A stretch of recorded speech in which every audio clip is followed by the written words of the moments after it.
श्रीशैले सदयापात्रं दीभक्त्यादिगुणार्णवम् यतीन्द्रप्रवणं वन्दे रम्यजामातरं मुनिम्।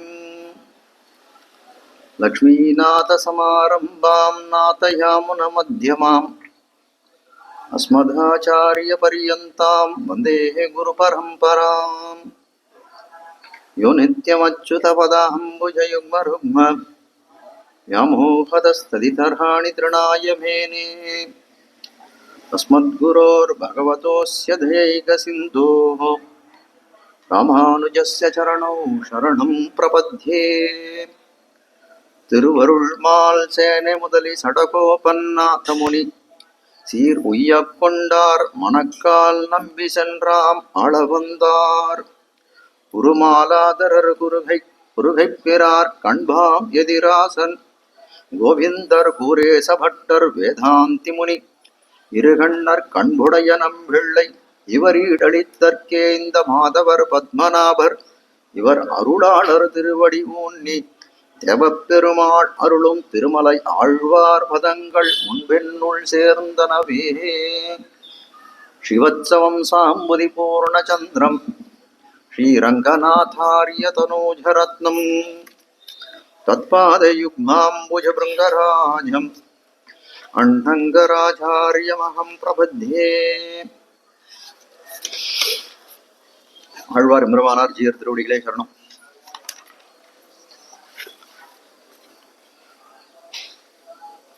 விசதவாக் சிகாமணிகளான மணவாளி மாடுகள்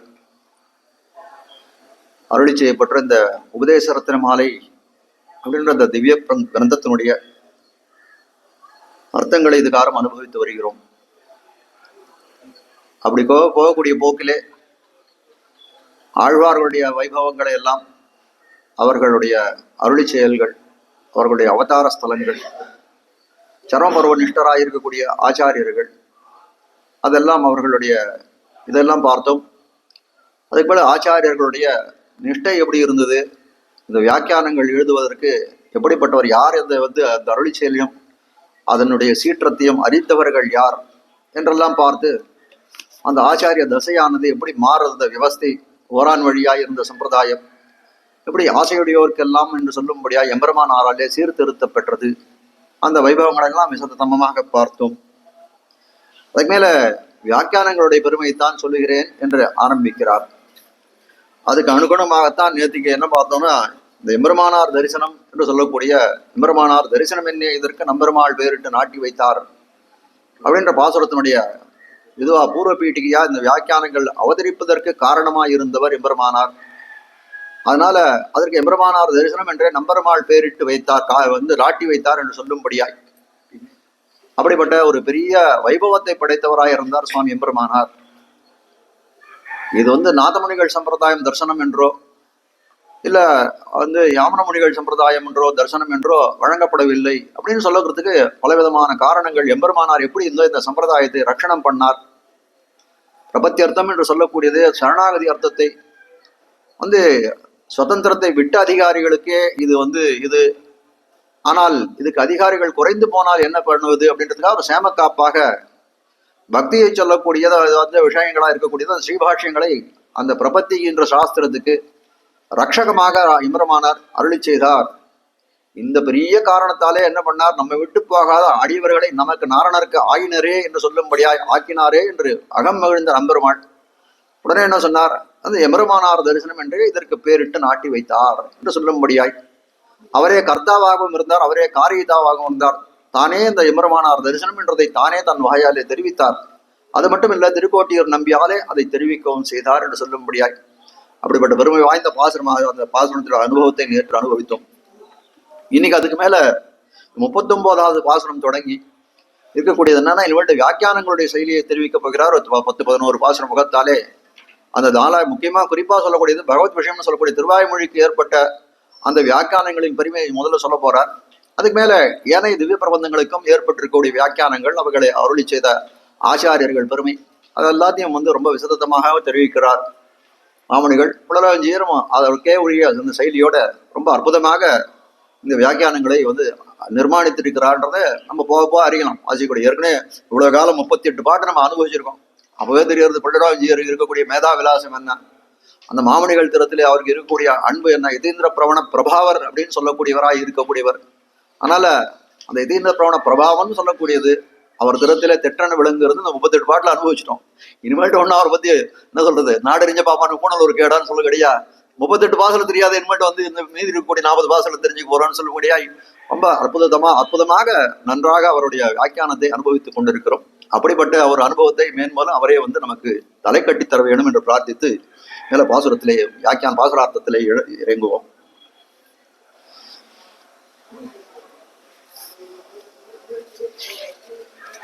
பாசுரத்திலே தெரிவிக்கக்கூடிய விஷயம் என்ன அப்படின்னா, கீழே சொன்னோம் எம்பெருமானார் தரிசனம் அப்படின்னு சொல்லிட்டார். எம்பெருமானார் தரிசனம் அப்படின்னா இதை பன்முகமாக அவர் எம்பெருமானாரானவர் இந்த சம்பிரதாயத்தை காத்தார். அப்படி பண்ணதுல ஒண்ணு அப்படின்னா பன்முகமாக காத்தார்னா பல செயல்களை வந்து செய்து இதை காப்பாற்றினார். அப்படி செய்த செயல்களிலே ஒரு சீரியதான செயல், பல செயல்கள் சீரியதான செயல்கள் செய்திருக்கிறார். அதுலயும் வந்து ரொம்ப கொண்டாடத்தக்கவையா இருக்கக்கூடியது இந்த பிரமாணத்தை எல்லாம் ரட்சணம் பண்ணார் சுவாமி எம்பெருமானார்ன்றதுதான் முக்கியமான விஷயம்.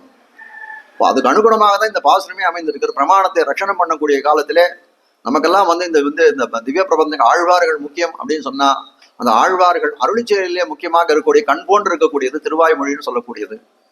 அப்படிப்பட்ட திருவாய்மொழிக்கு வியாக்கியானம் அருளி செய்த ஆச்சாரியர்கள் பெருமையை முதல்ல எடுத்து ஆரம்பிக்கிறார். பிள்ளாகன் நஞ்சி அருள் பெரியவாச்சான் பிள்ளை எள்ளார் வடக்கு திருவீதி பிள்ளை மணவாள யோகி திருவாய்மொழியை காத்த குணவாளர் என்று நெஞ்சே கூறு. திருவாய்மொழிக்கு 5 வியாக்கியானங்கள் ஏற்பட்டிருக்கு. ரொம்ப பிரசித்தமான வியாக்கியானங்கள். பல வியாக்கியானங்கள் அந்த காலத்துல ஏற்பட்டிருக்குன்னு தெரிவிக்கிறான். அதாவது இவர்களெல்லாம் நம்முடைய பூர்வாச்சாரியர்களா இருக்கக்கூடியவர், இந்த சம்பிரதாயத்திலே இழிந்தவர்களா இருக்கக்கூடியவர்கள் என்ன பண்ணிருக்கா, இவர்களெல்லாம் வந்து அந்த ஆச்சாரிய நியமனத்தாலும் இந்த லோகம் உஜ்ஜீவனம் அடைய வேணும் என்ற காரணத்தினாலும் இவர்கள்லாம் எழுதியிருக்காங்க. ஆனால் அந்த காலம் எப்படி இருந்ததுன்னா, எம்பெருமானார் எழுந்தருடைய இந்த காலம், அதாவது அந்த ஸ்ரீவைஷ்ணவத்தினுடைய பொற்காலம் என்று சொல்லும்படியாய் அமைந்திருந்தது.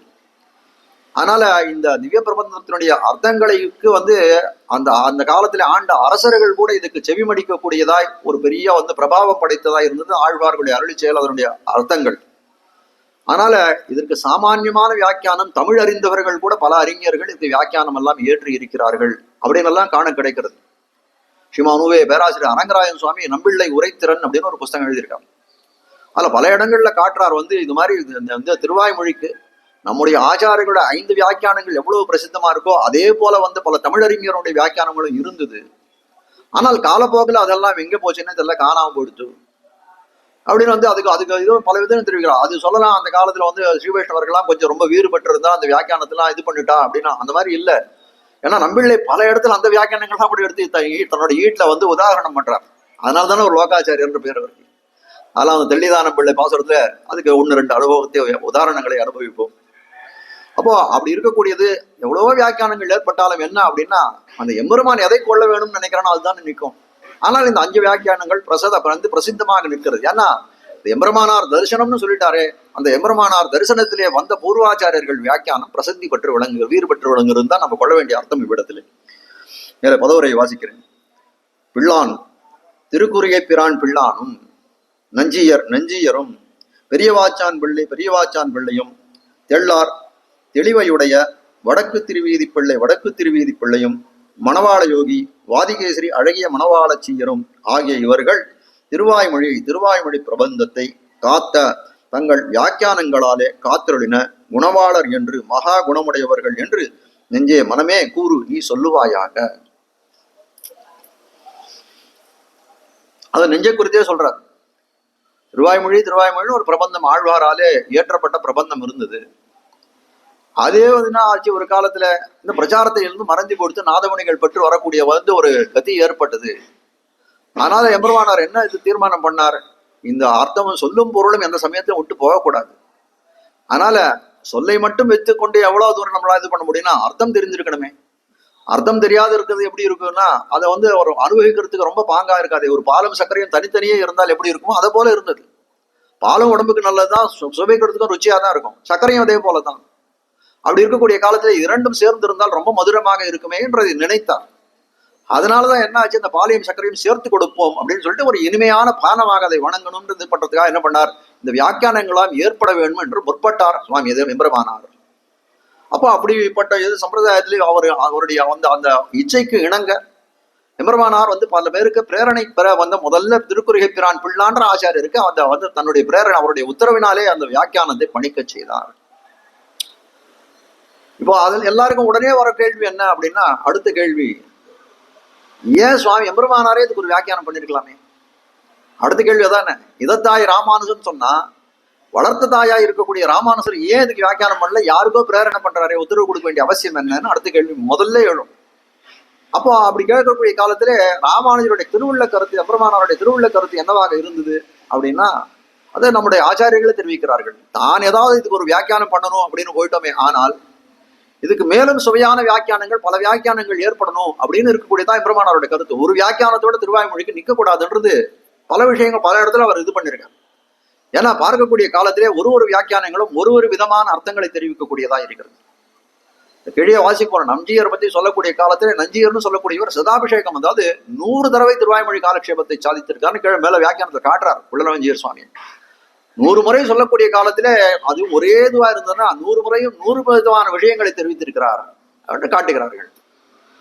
அப்போ அப்படி இருக்கக்கூடிய காலத்திலே இதனுடைய சீர்மை நம்ம ஒருத்தர் அதுல போய் இது பண்ணிட்டோம்னா அடுத்தவர்கள் யாரும் அது பிரவேசிக்கத்தை அர்ஹமா யோக்கியதேற்றதுன்னு சொல்லி போயிடக்கூடாது அப்படின்றதுக்காக எம்பெருமானார் என்ன பண்ணார், தான் அந்த இடத்துல கையை கட்டுட்டார்.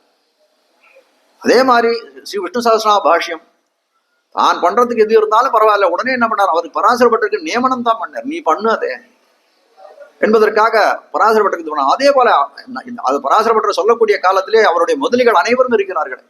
எல்லாரும் இருக்கக்கூடிய காலத்திலே பராசரப்பட்ட பாதுகாப்பு இவரை நம்மாவே என்னை நினைப்பதை போலே இவரை நினையும் என்று சொன்னாராம்.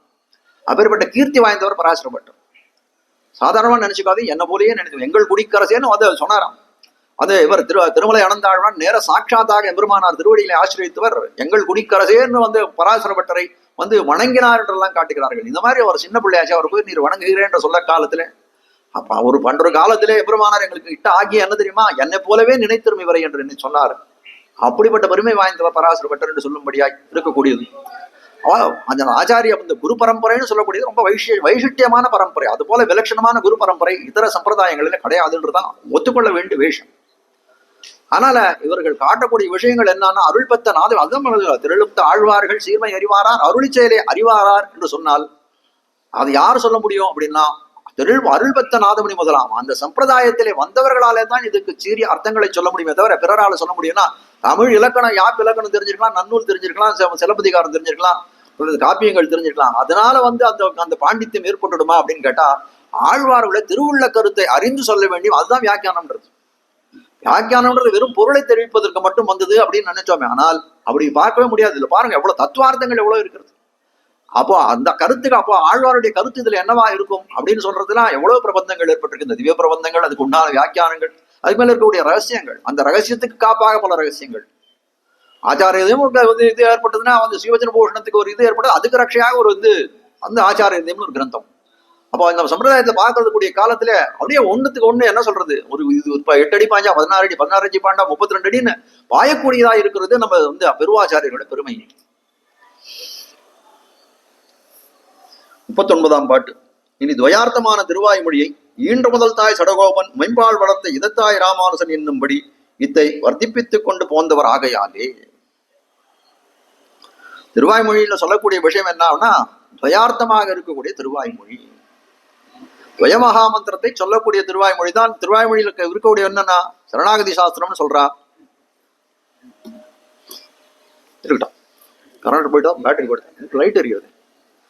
சரி, சரணாகதி சாஸ்திரம் என்று சொல்லக்கூடிய அந்த திருவாய்மொழி, அதுல இருக்கக்கூடியது பிரதமமா முக்கியமா இருக்கக்கூடியது காணக்கூடியது என்னவா இருக்கு அப்படின்னு கேட்டா, அந்த துவயார்த்தம் தான் அதில் காணப்படுகிறது. ஆனால் துவயார்த்தமும் ரூபமாக முக்கியமாக காணக்கூடியது என்னன்னா, துவயார்த்தம் ரூபமாக இருக்கக்கூடிய திருவாய்மொழி.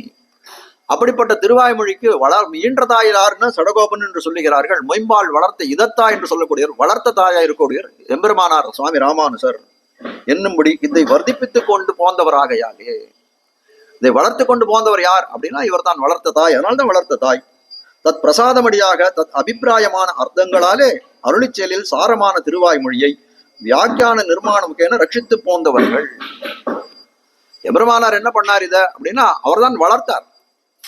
அதான என்ன பண்ணார், அதை வந்து பல பேர்கள் அந்த இந்த வியாக்கியானத்திலே தனக்கு பிறகு வரக்கூடிய அந்த சிஷ்ய பரம்பரைகளை வரக்கூடியவர்கள், இதுக்கெல்லாம் இந்த ஆழ்வார்களுடைய வந்து திருவாய்மொழிக்கு பகவத் விஷயம்னு சொல்லக்கூடிய வியாக்கியானங்கள் பன்முகமாக இது பெருக வேணும் என்று ஆசைப்பட்டார். ஆனால் என்ன பண்ணார், தான் வந்து தன்னுடைய சிஷ்யர்களுக்கு எப்படி பண்ணார், அதை உபதேசமாக தெரிவித்துக் கொண்டிருந்தார். ஆனால் அவர் காலத்துக்கு பிறகு அது எல்லாரையும் போய் சென்றடையணுமே, இதை பிரவர்த்திப்பிக்கணுமே. அவருடைய எம்பெருமானாருடைய ஒரே கொள்கை என்ன, இந்த தர்சனம் பிரவர்த்தனம் பண்ணணும். தர்சன பிரவர்த்தகம் தான் அவருக்கு வந்து ரொம்ப முக்கியமான காரியமாய், இந்த உலகத்திலே பிறந்த காரியமாக அவர் அவதார ரகசியமாய் விளங்கக்கூடியது. ஆனால் என்ன பண்றார், தான் பண்ண உபதேசங்களை எல்லாம் கொண்டு ஒரு கிரந்தமாக ஏற்றி வைத்தால் பின்புள்ளவருக்கு எல்லாருக்கும் உபயோகப்படுமே என்று நினைத்தார்.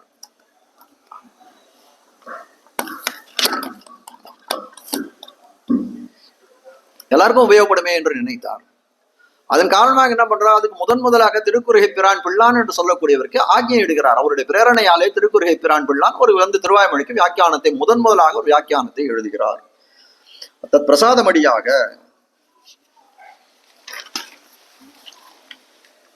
அதாவது எம்பெருமானார் அருளாலே அப்படின்னு ஒண்ணு கொள்ளலாம். தத் பிரசாதமடியாக தத் அபிப்பிராயமான அர்த்தங்களாலே, அதுக்கு எம்பெருமானார் படித்த அர்த்தங்கள். எம்பெருமானார் எப்படி இருக்கலாம், அவருக்கு வந்து பஞ்சாச்சாரிய பதாசிரிதா என்று சொல்லும்படியாய் ஆளவந்தார் வைத்து போன அர்த்தங்களே அவருக்கு நிறைய இருந்தது. அப்போ அவர் அருள் பெற்றவராகத்தான் இருக்கிறார். அந்த பிரசாதமடியாக நான் எம்பெருமானாருக்கு அது பிரசாதமாக லபித்தது. திருமலாண்டான் திறத்தில் பல இடங்கள்ல வந்து அவருடைய வந்து இந்த பகவத் விஷய காலக்ஷேபத்தை பண்ணார். பல இடங்கள்ல சொல்லக்கூடிய காலத்திலே ஆளவந்தாருக்கு நான் ஏகலவ்யன் அன்னோ என்று தானே வந்து தன் திருவாய் திறந்து சொல்லக்கூடிய விஷயமாய் காண கிடைக்கிறது. அதுதானே தானே பதாம்போர் அத்தியான வித்வஸ்தாசேஷ கல்மஷா வஸ்துதாம் உபயாதோகம் யாமுனேயம் நமாமிதம் என்று ஆளவந்தாருக்கு தனி நடிகிறார் எம்பெருமானார். அவஸ்துவாய் இருந்த யாருடைய தியானத்தை பண்ணியதுனால, யாரை குறித்து நான் பண்ண தியானமானது அவஸ்துவாய் இருந்த என்னை வஸ்துவாக்கிற்றோ அவரை வணங்குகிறேன் என்று சொல்லுகிறாரு. அதுக்கு வந்து தாத்பரிய சந்திரிகா டீக்கா எழுதக்கூடிய காலத்திலே வேதாந்த வந்து இவர் ஏகலவ்யன் அன்னோன்னு எழுதுகிறார். அப்போ தத் பிரசாதமடியாக அத வந்து எம்பெருமானார் அவர் தானே பிரேரிக்கிறார். திருக்குறையை பிரான் பிள்ளானுக்கு யார் இந்த பிரேரணை உத்தரவை கொடுக்கிறார் அப்படின்னா எம்பெருமானாருடைய உத்தரவு இது. தத் பிரசாதம் அடியாக. அது மட்டும் இல்ல, இவர் எப்படிப்பட்டவர் எம்பெருமானாரும் அவருக்கும் ஆளவந்தார் வைத்து போன நிதியாக கிடைத்தது. மாறன் அடி பணிந்துவர் என்று சொல்லும்படியாய் எம்பெருமான அந்த நம்மாழ்வாருடைய திருவுள்ள கருத்தை நன்றாக அறிந்தவர் யார் அப்படின்னு சொன்னா எம்பெருமானார் தவிர வேற யார் இருக்க முடியும். தத் பிரசாதமடியாகவும் தத் அபிப்பிராயமான அர்த்தங்களாலே, அது ஆழ்வாருடைய திருவுள்ள கருத்து என்னவோ அதை அறிந்து திருவுள்ள அர்த்தங்களாலே அருளிச்செயலில் சாரமான திருவாய்மொழியை, அருளிச்செயலே சாரமாக இருக்கக்கூடியது அப்படின்னா திருவாய்மொழியை வியாக்கியான நிர்மாண முகேன ரட்சித்து போந்தவர்கள். எம்பெருமானார் எப்படி உபதேச முகமாகவே ரட்சித்து போந்தார். ஆனால் அது எவ்வளவு காலம் நிற்கும், பின்புள்ளாருக்கெல்லாம் ரொம்ப உபயோகப்படணுமே அப்படின்றதுக்காக என்ன பண்ணார், இதை ஒரு வியாக்கியானமாகவே இதை ஏற்படுத்த வேண்டும் அப்படின்னு என்ன பண்ணார். வியாக்கியான முகேன நிர்மாண முகேன ரட்சித்து போந்தவர்கள் யார் அப்படின்னு கேட்டா பிள்ளான் முதலான ஆச்சாரியர்கள் என்கிறார். பிள்ளான் தொடங்கி இருக்கக்கூடியவர் அந்த 5 ஆச்சாரியர்கள் இந்த திருவாய்மொழிக்கு பிரபலமான வியாக்கியானங்கள் இட்டருளினார்கள் அப்படின்னு காட்டுகிறார். பிள்ளான் என்று தொடங்கி பிள்ளான் ஆகிறார். பிள்ளான் சொல்லக்கூடிய யார் அப்படின்னு கேட்கிறார். திருக்கோட்டியூர் நம்பி செய்துள்ள மகோபகாரத்தை அனுசந்தித்து அதில் கிருதஜராயிருக்கும் எம்பெருமானாராலே புத்திர அபிமானம் பண்ணப்பட்டு திருக்குறுகை பிரான் பிள்ளான் என்று திருநாமம் சாத்த. அதாவது இன்னொரு ஒரு வரலாற்று செய்தி இந்த இடத்துல எடுத்து காட்டுறார்.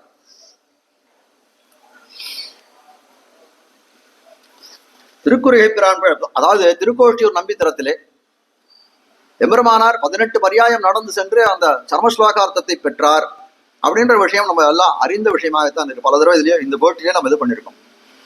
அப்போ அப்படிப்பட்டவர் என்ன பண்றாரு அப்படின்னா, அவருக்கு ஏதாவது ஒரு கிருதஜதை, அவரிடத்துல ஒரு பெரிய சீரிய அர்த்தத்தை நாம் பெற்றோமே, அப்படி இருக்கக்கூடிய காலத்திலே அவருக்கு அது நன்றி உபகாரம் பிரத்யுபகாரமா ஏதாவது செய்ய வேண்டும் அப்படின்னு நினைத்தார்.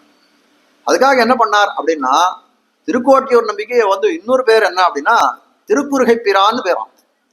திருக்குறுகை பிரான்னு வந்து திருக்கோட்டியூர் நம்பிக்கை ஒரு பேர் உண்டாம். அதை என்ன பண்ணாரா, இந்த பிள்ளான்னு சொல்லக்கூடியவருடைய பேர்ல சேர்த்து விட்டார். திருக்குறுகை பிரான் பிள்ளை, இவருக்கு பிள்ளான்னு தான் பேரு. இந்த பிள்ளான்னு சொல்லக்கூடியவர் பெரிய திருமலை நம்பியினுடைய குமாரர். பெரிய திருமலை நம்பிக்கு 3 குமாரர்கள் உண்டு. அதுல பிள்ளைன்னு ஒருத்தர், திருமலை நம்பின்னு ஒருத்தர், இந்த பிள்ளான்னு சொல்லக்கூடிய 3வது குமாரராக திருவவதாரம் பண்ணவர். பிள்ளான்னு தான் இயற்பெயர், நாமகரணம் தான். ஆனால் என்ன ஆச்சு அப்படின்னு கேட்டா, இவர் என்ன பண்ணார், திருக்கோட்டியூர் நம்பிக்கை அவருடைய பிரத்யுபகாரம் பண்ணணும், அவர் பண்ண இந்த இதுக்கு அப்படின்னு சொல்லிட்டு என்ன பண்ணார், திருக்குறுகை பிரான்ற திருநாமத்தை அவருடைய திருநாமத்திலே இந்த பிள்ளான்னு இருக்கக்கூடியதை சேர்த்தார். அதான் இந்த இடத்தை தெரிவிக்கிறது. திருக்கோட்டியூர் நம்பி செய்த மகோபகாரத்தை அனுசந்தித்து அந்த உபகாரத்தை நினைத்து பார்க்கிறார், அதில் கிருதஜராய் இருக்கும். அதுக்கு நன்றிபூர்வமா அது செய் நன்றி மறந்ததாக இருக்கக்கூடாது. அதுக்கு ஏதாவது ஒரு உபகாரம் பிரதிபகாரம் பண்ணணுமே என்று எம்பெருமானாரே புத்திராபிமானம், திருக்குறுகை பிரானுக்கு என்ன இதுன்னு கேட்டா, எம்பெருமானாருக்கு பிள்ளைய போலே வர்றார். அவரச புத்திரர், இவரால் அபிமான புத்திரர் என்று அபிமானிக்கப்பட்டவராக இருக்கக்கூடிய திருக்குறுகை பிரான் பிள்ளான்னு சொல்றாரு. புத்திர அபிமானம் பண்ணப்பட்டு திருக்குறுகை பிரான் பிள்ளான் என்று திருநாமம் சாத்த.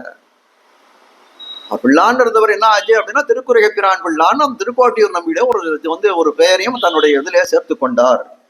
இப்படி நம்பி தன் நாமமான ஏற்றத்தை உடையறாய்.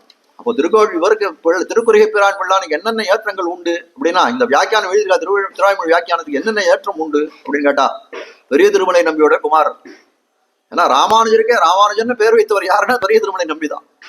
இவருடைய ஸ்ரேயசுக்கெல்லாம் எம்பாரை கை கொண்டு வந்து சம்பிரதாயத்துக்கு கொடுத்தவர் யார், பெரிய திருமலை நம்பிதான். ஒரு வருஷ காலம் பெரிய ராமானுஜருக்கு காலக்ஷேபம், ராமாயண காலக்ஷேபம் சொன்னவர் யார், பெரிய திருமலை நம்பிதான். அப்படிப்பட்ட பெருமை வாய்ந்தவராக இருப்பது திருமலை நம்பி. அந்த என்ன சொல்றது, அவருடைய புத்திரராயவதற்கு அதுவே ஒரு பெருமை. அது மட்டும் இல்ல, ராமானுஜராலே அவரிடத்திலே ஒரு புத்திர அபிமானம், ராமானுஜரிடத்திலே எனக்கு அபிமானிக்கப்பட்ட புத்திரன் என்று சொல்லும்படியான ஒரு பெருமை வாய்ந்தவராக இருக்கார். இவருடைய பெருமையை நினைத்து, இந்த சீர்மையை நினைத்து என்ன பண்றார், உடையவரே என்ன சொல்றார், திருக்குறுகை பிரான் என்று திருக்கோட்டியூர் நம்பியோட திருநாமத்தை வைக்கிறார். அப்போ ஒரு கிரந்தத்தை, திருவாய்மொழின்ற கிரந்தத்தை எழுதினார் அப்படின்றதுனால அது சாதாரணமா சாமானியமா ஏதோ ஞானம் படைத்தவராக இருந்தா எழுத முடியுமா அப்படின்னு கேட்டா, அதுக்கு பலவிதமான பெருமைகள் இருக்கணும். அந்த மாதிரி அதிகாரிகளை தேடி பிடித்து ஒன்னொன்றாக அப்படியே தேடி பிடித்திருக்காம இருக்கும். வைரங்கள் கொட்டி கிடந்தா போய் அதுல எதுல தோஷம் இருக்கு, எதுல தோஷம் இல்லைன்னு பார்த்து எடுப்பதை போலே பொறுக்கி எடுத்த சிகாமணிகள் தான் இந்த ஆச்சாரிய சிகாமணிகள். இப்படி நம்பி தன் நாமமான ஏற்றத்தை உடையராய், அத்தாலே அல்லாதார்க்கு அவரோபாதி உத்தேசியராய். அதாவது திருக்கோட்டியூர் நம்பி போல இவர் எப்படி இருக்கான்னு, அல்லாதார்க்கு அவரோபாதி உத்தேசியராய்ன்னு சொன்னா, திருக்கோட்டி நம்பி போல இவர் எல்லாருக்கும் உத்தேசராயிட்டார். மீதி பேர்லாம் அனவுத்தேசரா இருக்கலாம். இவர் எப்படி ஆயிட்டாருன்னா, திருக்கோட்டியூர் நம்பி எப்படி எல்லாருக்கும் ராமானுஜருடைய ராமானுஜருக்கு அந்த சர்மஸ்லோகார்த்தமா அந்த சொன்ன உடனே திருக்கோட்டி நம்பி பரம ஏகாந்தியா இருந்தவர் எல்லாரும் கொண்டாட ஆரம்பித்து விட்டார். இவ்வளவு பெரிய அர்த்தத்தை, சீரிய அர்த்தத்தை வச்சிருக்கக்கூடிய ஞான நிதி இவர் என்று சொல்லும்படியா இருந்தாரு. அப்போ எல்லாருக்கும் உத்தேசியராயிட்டார். ராமானுஜர் அவருடைய தன்னுடைய ஒரு இருக்கக்கூடிய அந்த விசாலமான ஹிருதயத்தாலே அந்த அர்த்தங்களை எல்லாம் சொன்னாலும் அதுக்கு மூலம் எங்கிருந்து வந்தது, வித்தாக இருக்கக்கூடியது எது அப்படின்னு கேட்டா, திருக்கோட்டியூர் நம்பி அந்த அர்த்தத்தை தன்னுடைய மனத்திலே தரித்து கொண்டிருந்தார், அதை இவருக்கு கொடுத்தார்ன்றது தானே. அப்போ எல்லாருக்கும் உத்தேசரானார் என்று சொல்ல முடியாது. அல்லாதற்கு அவரோபாதி உத்தேசரா, அவரை போலவே இவரும் உத்தேசராயிட்டார். திருக்கோட்டியூர் நம்பி எப்படி எல்லாருக்கும் உத்தேசராயிருந்தாரோ அதே போல திருக்குறுகை பிரானும் உத்தேசரானார். அவரிடத்திலே சொல்லக்கூடியது இந்த திருக்குறுகை பிரான் பிள்ளான் அவருடைய கல்வி கேள்விகள் என்ன, யாரிடத்திலே இந்த ஞானத்தை சம்பாதனம் செய்தார் அப்படின்னு சொல்லக்கூடிய காலத்திலே அவரிடத்திலே என்று சொல்லக்கூடியது ராமானுஜர் திறத்திலே அவர் திருவடிவாரத்திலே சகல அர்த்தங்களையும் கேட்டவராக இருக்கக்கூடிய திருக்குறுகை பிரான் பிள்ளான். அதுதான் தெரிவிக்கிறார். அகில வேதாந்த தாத்பரியங்களையும் அதிகரித்து சகல சாஸ்திர வித்தமராய், எல்லா சாஸ்திரங்களும் அறிந்தவராக இருக்கக்கூடாது, வேதாந்த தாத்பரியங்களாம் அறிந்தால் சாஸ்திரங்களெல்லாம் அத்தியாத்ம சாஸ்திரங்களையும் அறிந்தவராக இருக்கிறார். சம்ஸ்கிருத திராவிட வேத ரூபமான உபய வேதாந்தத்துக்கும் பிரவர்த்தகராய் இருப்பார் ஒருவர். பிள்ளான்னு சொல்லக்கூடியவர் யார் அப்படின்னா, எம்பெருமானார் திருவடிவாரத்திலே சகலவிதமான அர்த்தங்களையும் எல்லா வேதாந்த அர்த்தங்கள், திருவாய்மொழியின் பொருள்கள் அனைத்தையும் யாரிடத்திலே அவர் அதீதித்தார் அப்படின்னா, அதீதம் பண்ணார் அப்படின்னா, எம்பெருமானார் திறத்திலே அவர் அனைத்தையும் பெற்றவராய் இருக்கிறார். இதை விட வேற என்ன பெருமை வேணும்? எம்பெருமானாரே ஒருத்தருக்கு மூட்டு ஒரு காலக்ஷேபம் பண்றார் அப்படின்னு சொன்னா வேற என்ன பெருமை வேணும்? ஆயஜனனியாச்சாருடைய திருவாய்மொழி வியாக்கியான திருப்பாவை வியாக்கியானத்தை தெரிவிப்பார். எம்பெருமானாரை கூட்டு ஒரு திருப்பாவைக்கு அர்த்தம் சொல்லுவோம் அப்படின்னு சொல்லக்கூடிய காலத்தை அது நாம சொல்றதா? அது அந்த ஆண்டாளுடைய வார்த்தைகளை நம்மளால அர்த்தம் சொல்ல முடியுமா? நம்மளால சொல்ல முடியாது. அது என்ன சொல்றது, அந்த ஆண்களுக்கும் முரட்டாண்களுக்கும் கிழநாரிகளுக்கும் அது விஷயமே இல்லை அப்படின்னு சொல்லிட்டாங்க. ஆண்டாளே ஆண்டாளே கேட்பதாக இருக்கக்கூடிய அந்த பொருள். அதை போல இந்த இடத்துல என்ன சொல்றாரா, எல்லாத்தையும் அறிந்தவராய் இருக்கிறார் இவர், பிரவர்த்தகராய் இருக்கக்கூடியவர், தர்சனத்துக்கு பிரவர்த்தகராய் இருக்கக்கூடியவர். நஞ்சியர் அவராகிறார். அடுத்தது நஞ்சியர் இருக்காரே, பிள்ளானுக்கு அப்புறம் நஞ்சியர் அவராகிறார். சர்வஜரான கூரத்தாழ்வான் திருக்குமாரராய் சகல சாஸ்திர வித்தமரான பட்டராலே நம்முடைய ஜீயர் என்று அபிமானிக்கப்பட்டு அவர் சந்நிதியிலே சகலார்த்தங்களையும் சம்சய விபரியமர கேட்டு பின்பு 100 திருவாய்மொழி நிர்வகித்து அத்தாலே சதாபிஷேகம் பண்ண பெற்றவராய்த்து தான் தெரிவிக்கிறது. நஞ்சியர்னு சொல்லக்கூடியவர் வேதாந்தி. எங்கேயோ ஒரு இடத்துல அவர் மாதிரி எங்கேயோ மேல்நாட்டு திவிதேசத்துல எங்கேயோ வந்து ஒரு இடத்துல உட்கார்ந்துட்டு இருக்காரு. அவர் மாத்திரம் வந்து வேதாந்தங்களை நன்னா அதிகரித்தவரா இருந்தார். அவருக்கு இதுவே என்ன அப்படின்னா வேதாந்திகளோட தர்க்கம் பண்றதுதான் அவருடைய இதுவா இருந்தது. அப்போ வந்து கடைசி அந்த எம்பெருமானுடைய சரம திசையிலே வந்து பட்டருக்கிட்ட ஆணை என்ன அப்படின்னா ஆக்கியம் என்னன்னா, நீ போய் எப்படியாவது நஞ்சியர் அந்த வேதாந்தி ஜீயரை வந்து வேதாந்தியை திருத்தி பண்ணி கொண்டு நம்ம சம்பிரதாயத்துக்கு கொண்டு வர வேணும். அப்படிப்பட்ட வந்து व्यक्திகள்லாம் நமக்கு இருந்தா ரொம்ப சௌகரியமா இருக்கும் என்று தெரிவித்தார். அதனால அதற்கு அனுகுணமாக என்ன பண்ணார், இங்கிருந்து பராசர பட்டர் ரங்கநாதனை விட்டு ஒரு நாளும் பிரிந்தவர் அல்லாதவர். எம்பெருமானாருடைய ஒரு வார்த்தைக்காக என்ன பண்ணார், இங்கிருந்து புறப்பட்டு சென்று பல சிரமப்பட்டு அவரை அந்த நஞ்சியர்னு சொல்லக்கூடியவரை தர்க்கம் பண்ணணும் அப்படின்னா அதுக்கு ஒரு பெரிய கியூ காத்துட்டு இருக்கணும். அவரோட அந்த வேதாந்தி இடத்தை தர்க்கம் பண்ணுவதற்கு பெரிய இது இருக்கு. அவரிடத்த போய் தர்க்கத்தை போய் அவ்வளவு சீக்கிரமா அவர் வந்து கண்ணில் போய் பட்டுற முடியாது. ஆனால் என்ன ஒண்ணு அப்படின்னா அந்த வேதாந்தி ஜீயர்னு சொல்லக்கூடியவர் எப்படி இருந்தார்னா அனுதினமும் வந்து என்ன பண்றாரு, பல பேர் சிவவைஷ்ணவ ததியாராதனை பண்ணி கொண்டிருந்தார். அப்போ அனந்தாழ்வான் அந்த இடத்துல இருக்காரு. அவர் சொல்றாரு, இந்த மாதிரி போனார்னா நீர் வந்து வேதாந்தியை பார்க்கறதுக்கே பல வருஷங்கள் ஆயிடும்.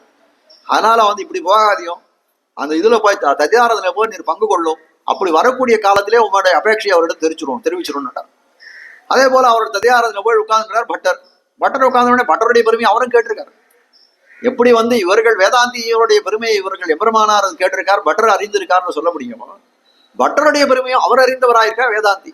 அப்ப சொல்றாரு, என்ன வந்து பிரசாதம் இது பண்ணி வந்து எனக்கு வேண்டாம், என்ன வேணும், கிம் அபேக்ஷா என்று கேட்ட காலத்தே தர்க்க அபேக்ஷா, தர்க்கம் தான் நான் பண்ண வந்தேன் தவிர இந்த சாப்பாட்டுக்காக நான் வந்தேன். அவர் கேட்டார், பட்டரோ நீர் கேட்டாரான். நீர் தான் பராசர பட்டரா? அவளுடைய பெருமை வந்து சொல்றேன் இந்த இடத்துல சொல்லும்போது சர்வக்கியரான கூறத்தாழ்வான் திருக்குமாரர். அந்த சர்வக்கியர்னு சொல்லக்கூடிய சப்தம் வந்து கூறத்தாழ்வானுக்கும் சேரும் பட்டருக்கும் சேரும்னு சொல்லலாம். அந்த அந்த அது அடைமொழி தானே. எவரும் சர்வக்கியரா இருந்தார். அதை வந்து ஒதுக்கு பிறந்தது புலிக்கு பிறந்தது பூனையாகவான்னு சொல்லும்படியாய் அவர் சர்வக்கியரா இருந்தார், இவரும் சர்வக்கியர் தான் என்று சொல்லும்படியாய் சர்வக்கியரா இருந்தவர். அவர்கள் பெருமை வேதாந்தி ஜீயரும் தெரிந்திருந்தார். அவரும் வந்து என்னவர் காபேக்ஷான்னு கொள்ளக்கூடிய தர்க்காபேக்ஷான்னு கேட்டார். அப்படிப்பட்டவரை திருத்தி பணி கொண்டு வந்தார். எதை கொண்டார்னா திருநெடுந்தாண்டகத்தை கொண்டு திருத்தி பணி கொண்டு வந்தார் தெரிவிக்கிறார். உங்க எல்லா சாஸ்திரமும் தெரியுமா, திருநெடுந்தாண்ட சாஸ்திரம் தெரியுமா, நான் அறியாத சாஸ்திரம் அதுதான் என்று சொல்லி இது பண்ணார். திருநெடுந்தாண்டகத்தை கொண்டு அவரை திருத்தி பணி கொண்டு வந்தார். நம்பர்மாள் கேட்கிறார், எப்படி இவரை கொண்டு வந்தாரு கேட்டார். திருநெடுந்தாண்டகத்தை கொண்டு திருத்தி பணி கொண்டு வந்தேன் என்று சொல்லக்கூடிய காலத்துல அதை நான் கேட்க வேணுமே அப்படின்னு ஆசைப்பட்டாராம் நம்பர்மாள். அதுக்கு என்ன பண்ணிடுவோம், அதனுடைய ஸ்மாரமாக தான் இன்னைக்கும் பார்த்தோமானால் இந்த சிறிய திருவித்தியோத்சவம்னு சொல்லக்கூடிய பகல் பத்துக்கு முன்னாள் திருநெடுந்தாண்டகம்னு வந்து அரையர் சுவாமிகளாலே சேவிக்கப்படுகிறது. அதை அரங்கநாதன் திருச்செவி சாத்துகிறான்.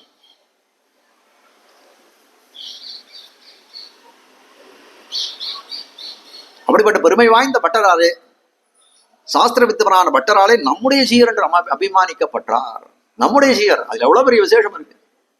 அடிய நம் பையனெல்லாம் அம்மாவா கூடிய எம்பெருமான் எப்படி நம்மள நம் பையல் இவன்னு சொல்ல, அது போல நம் ஜீயர் என்று அபிமானித்தார் பட்டராலே. பட்டருடைய திருவடியில ஒதுங்கினார் இல்லையா, நம் ஜீயர் என்று அபிமானிக்கப்பட்டு, நம்முடைய ஜீயர் என்று அபிமானிக்கப்பட்டு அவர் சந்நிதியிலேயே சகலார்த்தங்களையும் சம்சய விபரியம் வர கேட்டு, இவரோ வேதாந்தியா இருந்தா போதுமா அப்படின்னு கேட்டா, வேதாந்தியா இருந்தா மட்டும் போதாதே. வேதாந்தியா இருந்தால் வந்து கரடுமுரடாக இருக்கக்கூடிய சாஸ்திரங்களை அறியலாமே தவிர ஆழ்வாருடைய வந்து என்ன சொல்றது ஒரு தெளிந்த ஓடையை போல போகக்கூடிய இந்த அர்த்தங்களை, இந்த எம்பெருமானுடைய சொரூப ரூப குண விபூதிகளை தெரிவிக்கக்கூடியதா இருக்கக்கூடிய இந்த ஆழ்வாருடைய அருளி செயலை அவர்களாலே அறிய முடியுமா அப்படின்னு கேட்டா வேதாந்திகளாலே அறிய முடியாது. உண்மையான வார்த்தை. பல இடங்கள்ல காஞ்சி சுவாமி கீதார்த்த சார சங்கிரகம்னு ஒரு புஸ்தகம் எழுதியிருக்காரு. அந்த புஸ்தகமே வந்து ஒரு 40 பக்கம் தான் இருக்கும், 30-40 பக்கம் தான் இருக்கும். ஆனால் அது தெரிவிச்சிருக்கக்கூடிய விஷயம் 1 கோடி ரூபாய் பெறும். ஒரு இடத்துலயும் வந்து எந்தெந்த காரணத்தினாலே இவர்கள் வந்து இப்போ ஆதிசங்கரர் வந்து அந்த இதோடு போல மதத்திரைய பாஷ்யத்தையும் எடுத்துக்கிறார். மதத்திரைய பாஷ்யத்தையும் எடுத்துட்டு ஆதிசங்கர பகவத்தாதர் இந்த மாதிரி இந்த ஸ்லோகத்துக்கு இந்த மாதிரி அர்த்தம் சொல்லியிருக்கார், மத்வர் இந்த மாதிரி ஸ்லோகம் சொல்லியிருக்கார், அர்த்தம் சொல்லியிருக்கார், ராமானுஜர் இந்த மாதிரி அர்த்தம் சொல்லியிருக்கார். இந்த மாதிரியான அர்த்தம் ராமானுஜர் சொன்னதுக்கு காரணம் என்னன்னா இவருக்கு அருளிச்செயலில் பிரவேசம் இருந்தது, அது இல்லாததுனாலே இவர்கள் தெரிவிக்கலாம். நிந்தா மொழியும் கிடையாது. அதில் எழுதக்கூடிய காலத்திலே சொல்றேன், நான் வந்து சங்கர பகவத்பாதாலியோ மத்வாச்சாரியோ நான் தவறா நிந்தனை பண்றேன்றது இல்லை. அவர்களுக்கெல்லாம் இந்த அருளி செயலிலே பிரவேசம் இல்லை. ராமானுஜருக்கு இந்த அருளி செயலிலே வந்து எம்பெருமானுடைய இன்னொருளாலே பிரவேசம் இருந்தது, அதனாலே காட்டிய சீரிய அர்த்தங்கள் இதுன்னு தெரிவிக்கிறார். அப்போ அது மாதிரி அவங்க அப்படிப்பட்டவர் என்ன பண்றார், வேதாந்தின்னு சொல்லக்கூடிய அத்தியாத்மமா இருக்கக்கூடிய சாஸ்திரங்களை எல்லாம் வேதாந்தங்களை எல்லாம் அதிகரித்தவராய் இருந்தாலும் இந்த தீன் தமிழிலே இருக்கக்கூடிய அந்த அருளி செயலுடைய சுவையறியாதவராய் இருந்தார். அவர் பட்டராலே திருத்தி பணி கொள்ளப்பட்டு அப்படிப்பட்ட அர்த்தங்களையும் லபித்தார். அதுதான் அவருக்கு ஏற்பட்ட ஒரு பெரிய கீர்த்தி, எம்பெருமானுடைய நிருகத்துக்கமான கட்டாட்சம் என்று சொல்லக்கூடியது. அதுதானே ஒருத்தர் கொண்டு போய் ஒருத்தர் ஆயுஷன் வர்றாருன்னா அவர் வந்து இவர்கிட்ட வந்து சேரல, நான் வருகிறேன் சித்தஞ்சிருகாலே வந்துன்னை சேவித்துன்னு உன்னை வந்து நான் சேவிக்கிறேன்னு வரலையே அவர். எப்படி வந்தார்? இவர் போய் பட்டர் போய் அவரை கை கொண்டு வரும்படியான பெருமை படைத்தவராக இருந்தார். இந்த சம்பிரதாயத்துக்கு அவரால் என்ன விளைய வேண்டிய நன்மைகள் பல இருந்தது. அப்படிப்பட்ட வந்து தீர்க்கதரிசியா இருந்தார்கள் நம்முடைய ஆச்சாரியர்கள். சகலார்த்தையும் சம்சய விபரியம், ஒரு சந்தேகம் அவருக்கு பட்டருக்கு வந்து அதாவது இவருக்கு நஞ்சியர் கேட்டாரே, கேட்கக்கூடிய காலத்துல இதுக்கு அர்த்தம் என்னவா இருக்கும் அப்படின்னு கேட்டா ஒரு சந்தேகம் இருக்காது. இதுதான் அர்த்தம் என்று சொல்லும்படியாக விபரியம், மாறி நினைக்கும் ஒரு பொருளை வந்து ஐயம் திரிப்புன்னு சொல்லுவாங்க. ஐயம்னு சொல்லக்கூடிய ஒரு சந்தேகம் இதுவா இருக்குமோன்னு.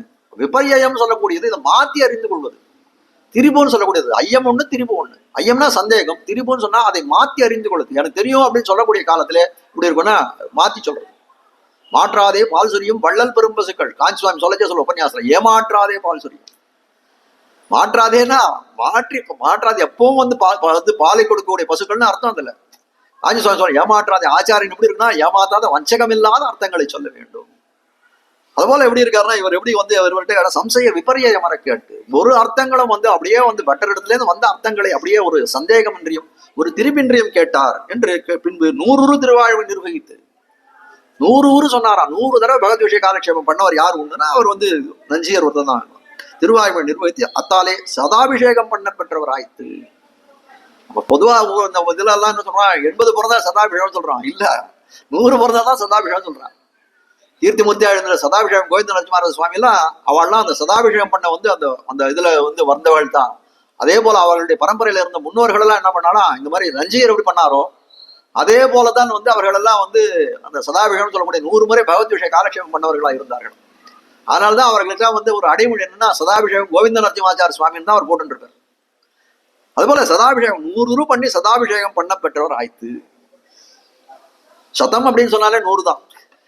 அது எப்படி 80வது சதத்துல பெரியவாச்சான் பிள்ளை அடுத்து சொல்ற பெரியவாச்சான் பிள்ளை அவராகிறார். பெரியவாச்சான் பிள்ளை யார் அப்படின்றார்? ஆழ்வாருடைய திருவவதாரத்துவபாதியான நம்பிள்ளை திருவடிகளை ஆசிரியித்து கேடிய ஒரு நாள் பார்த்தோம்னு நினைக்கிறேன். திருமங்கி ஆழ்வாருடைய பெருமையை பார்த்தக்கூடிய காலத்திலே அந்த 7ஆம் பதில பெரும்புறக்கடலை அடலையேற்றினேன்னு சொல்லக்கூடிய அந்த அந்த பாசுரத்தினுடைய கடைசி இதுல அந்த பதிகத்தினுடைய கடைசி பாசுரத்துல மெம்மை சொல்லில் வெண்சங்கம் முன்னேந்திய கண்ணா நிந்தனுக்கும் குறிப்பாகில் கற்கலாம் கவியின் பொருள் தானே அப்படின்னு அந்த பாசுரத்தை சமாபனம் பண்ணிக்கிறான் அந்த பதிகத்தை. அப்போ அந்த இதுல இருக்கக்கூடிய அந்த திருக்கண்மங்கை பெருமாள் அவர் என்ன பண்றாருன்னா இவரிடத்துல வந்து அந்த ஆழ்வாருடைய பாசுரத்தெல்லாம் கேட்டு ரொம்ப வந்து குளிர்ந்து போகிறார், உள்ள உகக்கிறார் அந்த பெருமாள். அதை தெரிஞ்சு கொண்டார் ஆழ்வார். நிந்தனுக்கும் குறிப்பாகில் கற்கலாம் கவியின் பொருள் தானே. உனக்கு வேணும், இது ரொம்ப ஆசைப்பட்டானா இதுல எது இருந்தனா உனக்கு வந்து பொருளை நீ கத்துக்கலாமே அப்படின்னு சொன்ன காலத்திலே சரி ஆகட்டும் அப்படின்னு சொல்லிட்டு அடுத்த பிறப்பிலே திருமங்கை ஆழ்வார் வந்து கார்த்திகை திருக்கல்லிகணி தாசரன் சொல்லக்கூடிய நம்பிள்ளையாக திருவவதாரம் செய்தார். எம்பெருமான் என்ன பண்ணான், அவன் ஆவணி ரோஹில கண்ணன் பெருமான் பிறந்தானே அதே கண்ணன் எப்படி பண்ணான், இந்த கண்ணன் இவருக்கு கிருஷ்ணர் தான் பேரு, பிரிவாஜன் பிள்ளை கிருஷ்ணர் தான் பேரு. அதனால இவர் என்ன பண்ணார்னா இவர் வந்து ஆவணி ரோஹிலே திருவவதாரம் பண்ணி அவர் திறத்திலே அர்த்தங்களை எல்லாம் கேட்டார் என்று சொல்லும்படியா இருக்கக்கூடிய சரித்திரம். ஆழ்வாருடைய திருவவதாரத்துவபாதியான நம்பிள்ளை திருமங்கை ஆழ்வார் திருவதாரத்தை வந்து சொல்லக்கூடிய திருக்கலிகண்ணி தாசர் என்று சொல்லக்கூடியவர் திருமங்கை ஆழ்வார் நம்பிள்ளை திருவடிகளை ஆசிரியித்து தத் சேவைக்கு விருத்தங்களான தத் இதர புருஷார்த்தங்களை எல்லாம் சவாசனமாக பரித்தியஜித்து.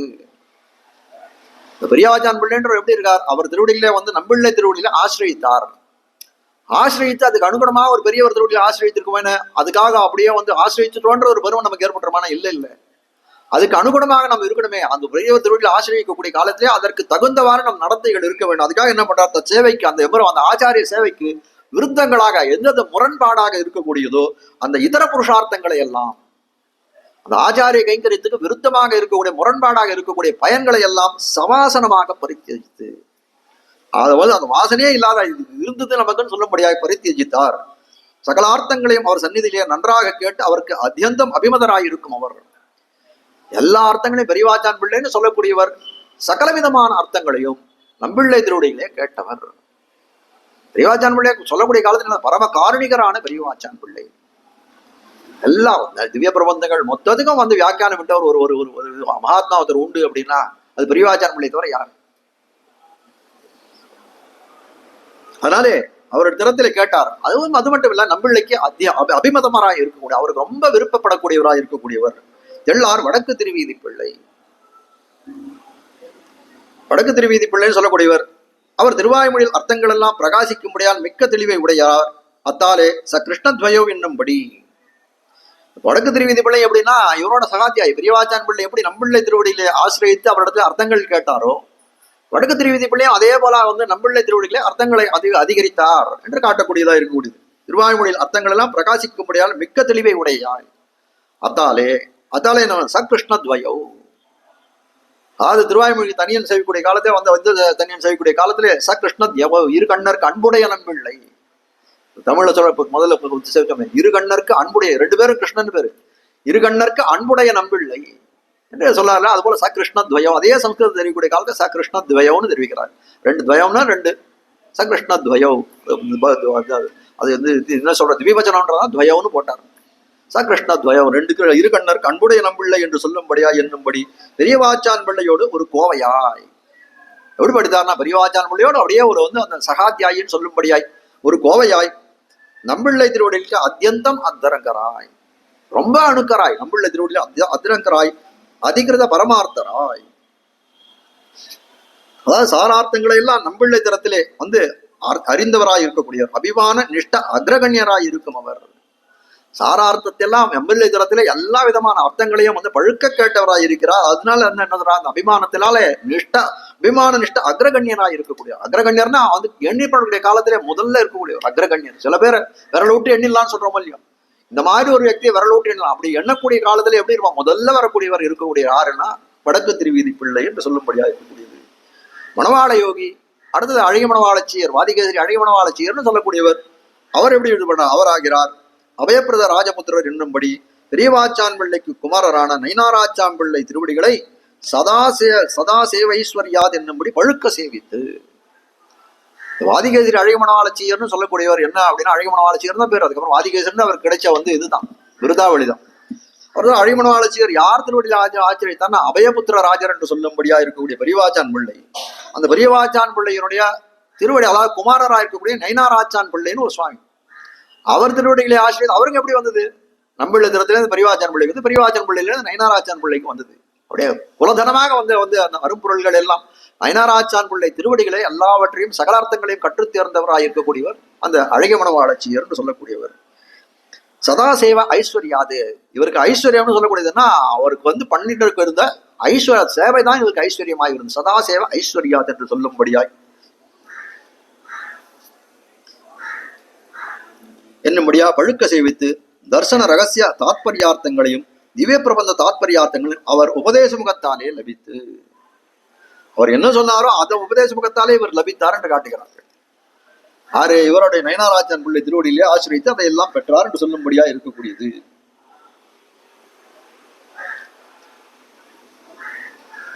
மற்றும் சகல சாஸ்திரங்களையும், அது மட்டும் இல்ல அவருடைய தாத்பரிய திவ்ய பிரபந்தத்தினுடைய தாத்பரிய அர்த்தங்களை தெரிஞ்சினார். அது மட்டும் இல்ல சகல சாஸ்திரங்களையும் அவர் சந்நிதியிலேயே சாங்கமாக அதிகரித்தார். ஒண்ணு மிச்சமில்லாத எல்லாத்தையும் நன்றாக அதிகரித்து இதர தரிசன நிரசனத்துக்கு உறுப்பாக,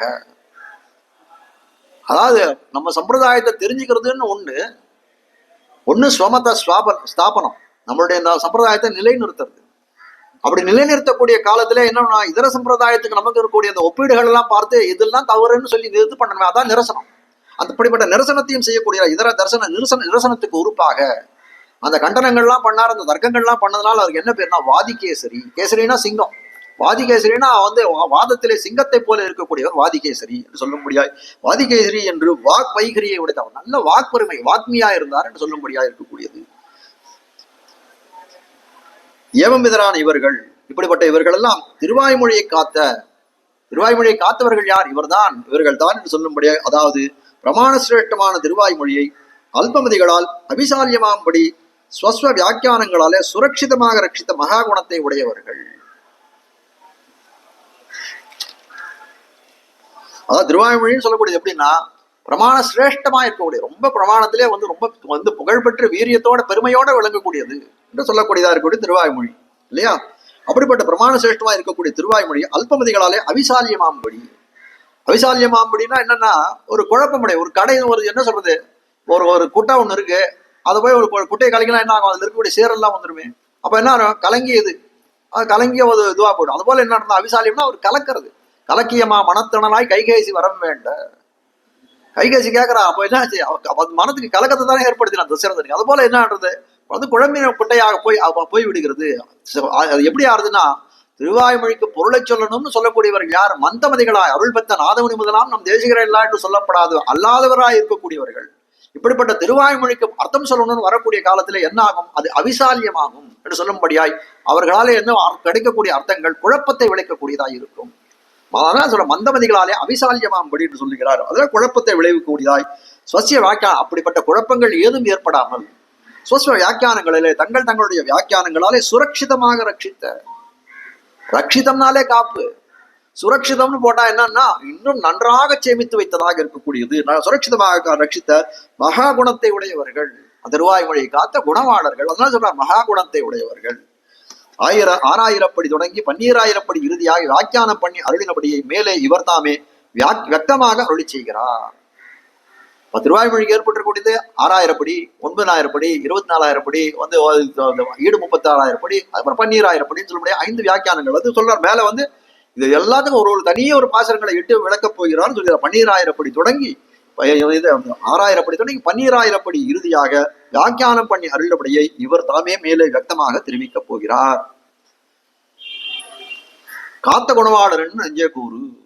இப்படிப்பட்ட திருவாய்மொழியா இருக்கட்டும், அப்படிப்பட்ட காத்த குணவாளர் இவர்கள் தான். இப்படி வியாக்கியான விசேஷங்களால ரட்சித்து போந்த குணத்தை உடையவர்கள் என்று அக்குணங்களிலே வணங்கி இருக்கிற நெஞ்சே. காட்ட வந்த விஷயம் இதுலதான் என்ன இருக்குன்னா, இந்த வியாக்கியானங்கள் எல்லாம் வியாக்கியான விசேஷங்களை ரட்சித்து போந்தவர்கள் இவர்கள். எப்பேற்பட்டவர்கள் இவர்கள்? அது எம்பருமா அந்த ஆழ்வாருடைய திருவாய்மொழியே வந்து திராவிட வேத சாகரம் என்று சொல்லும்படியாய் ரொம்ப பெரிய சாஸ்திரமாக விளங்கக்கூடியது. ஆனால் அப்படிப்பட்ட அந்த ஆழ்வார்கள் திருவுள்ள கருத்தை அறிந்து வியாக்கியானம் விட்டவர்களாக இருக்கக்கூடியவர்கள் இந்த ஆழ்வார்கள், இந்த ஆச்சாரியர்கள் சொல்லக்கூடியவர்கள். அப்போ அவர்கள் பண்ணது என்ன அப்படின்னா, அந்த பிரபந்தங்களுக்கு ரட்சணமாக இந்த சேமக்காப்பாக இந்த வியாக்கியானங்களை அப்போ ரட்சித்து போந்த குணத்தை உடையவர்கள். அந்த திருவாய்மொழி போன்ற திவ்ய பிரபந்தங்களை ரட்சித்தவர்கள் யார் அப்படின்னா இவர்கள் தான். அப்படிப்பட்ட குணத்தை ரட்சணம் பண்ணக்கூடிய குணத்தை உடையவர்கள் என்று குணங்களிலே வணங்கி இருக்கிற நெஞ்சே. நஞ்சதான பார்த்து சொல்றார். அப்படிப்பட்ட அந்த குணங்களிலே நீ வணங்கி இருக்கிறாயா, அவர்களுக்கு அடிப்பணிந்தவர்களாக காட்டுகிறார் நெஞ்சே. அக்குணங்களில் அடியாக உண்டான அவர்கள் வைவத்தை உன் அர்ஷத்துக்கு போக்கு வீடாக தத்வாச்சா வததி என்றும்படி சொல்லு. நீ அறிந்திருக்கிறாய் ஏற்கனவே நெஞ்சே. நீ எப்படி அறிந்திருக்கிறாய்னா, இந்த திருவாய்மொழி முதலான திவ்ய பிரபந்தங்களுக்கெல்லாம் இவர்கள் அருளி செய்த வியாக்கியானங்கள் ரட்சணம் என்று அறிந்திருக்கிறாய்.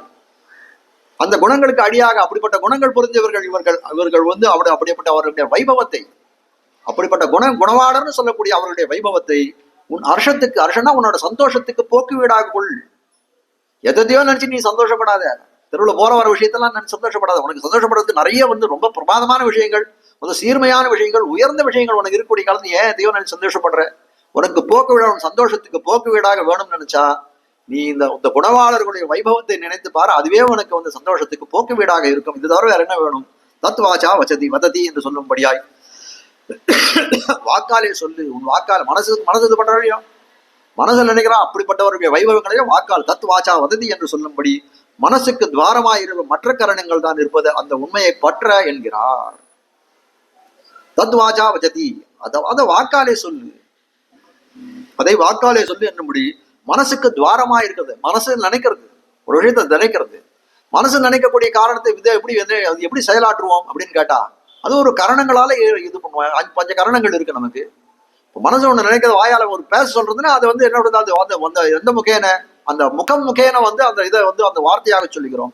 வேற எங்கேயோ சந்நிதிக்கு போன்னு சொல்லக்கூடிய காலத்திலே அது என்ன பண்றது? இந்த கால்களுக்கு ஆணையிடுறது, கால்களுக்கு கொடுக்குறது. அது போல என்ன சொல்றாரு? மனசுக்கு துவாரமா இருக்கிறது, அந்த மனசுக்கு கதவு போல இருக்கக்கூடியது. துவாரமாயிரு மற்ற கரணங்கள் தான் இருப்பது. அந்த உண்மையை பற்ற என்கிறார். கூறு நெஞ்சே கூறுன்னு சொன்னாரோ இல்லையோ, அந்த உண்மையை பற்ற இதெல்லாம் அறிந்து கொள் என்று இந்த வியாக்கியானத்தை தலை கட்டுகிறார். இப்போ அடுத்த பாசுரம், முந்திரவே பிள்ளான் முதலானோர் செய்தருளும் அந்த வியாக்கியைகள் அன்னாகில் அந்தோ திருவாய்மொழி பொருளை தேர்ந்துரைக்க வல்ல குருவார் இக்காலம் நெஞ்சே கூறு. அது பிள்ளான்னு சொல்லக்கூடிய திருக்குறளை பிரான் பிள்ளான் 5 வியாக்கியாதங்களுடைய பேரையும் நம்ம பார்த்தோம். திருக்குறளை பிரான் பிள்ளான்னு சொல்லக்கூடியவர் என்ன பண்ணார்னா, அவர்தான் முதல் வியாக்கியானம் பகவத் விஷயத்துக்கு திருவாய்மொழிக்கு முதல் வியாக்கியானம் அருளி செய்தவர் இவர் தான். முந்திரவே பிள்ளான் முதலானவர் அருளி செய்தும் அந்த வியாக்கியைகள் என்ன அன்னாகில் அதெல்லாம் இல்லாத போடுதுன்னா, இல்லாத இருந்ததுன்னா என்ன பண்ணிருக்கோம்? அதோ திருவாய்மொழி பொருளை தேர்ந்துரைக்க வல்ல குருவார். அவர்களுடைய வியாக்கியானங்கள் கண்டு ஏற்படலைன்னா என்ன ஆயிருக்கும் அப்படின்னு ஆற்றில் கரைத்த புலியாகத்தான் போயிருக்கும் இந்த தமிழ் ஆரணம்னு சொல்லக்கூடியது.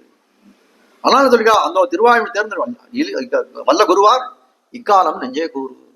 அந்த காலத்துல அவர்கள்லாம் இருந்தா இந்த காலத்துல நம்முடைய நிலைமை என்ன? ஒண்ணுமில்லாதான் இருந்திருக்கணும், சூன்யமாகத்தான் இருக்கணும். எப்படி இந்த ஊர்ல அருளிச்சியிலும் இழந்திருக்கோம், அது போல அர்த்தத்தையும் இழந்திருப்போம்.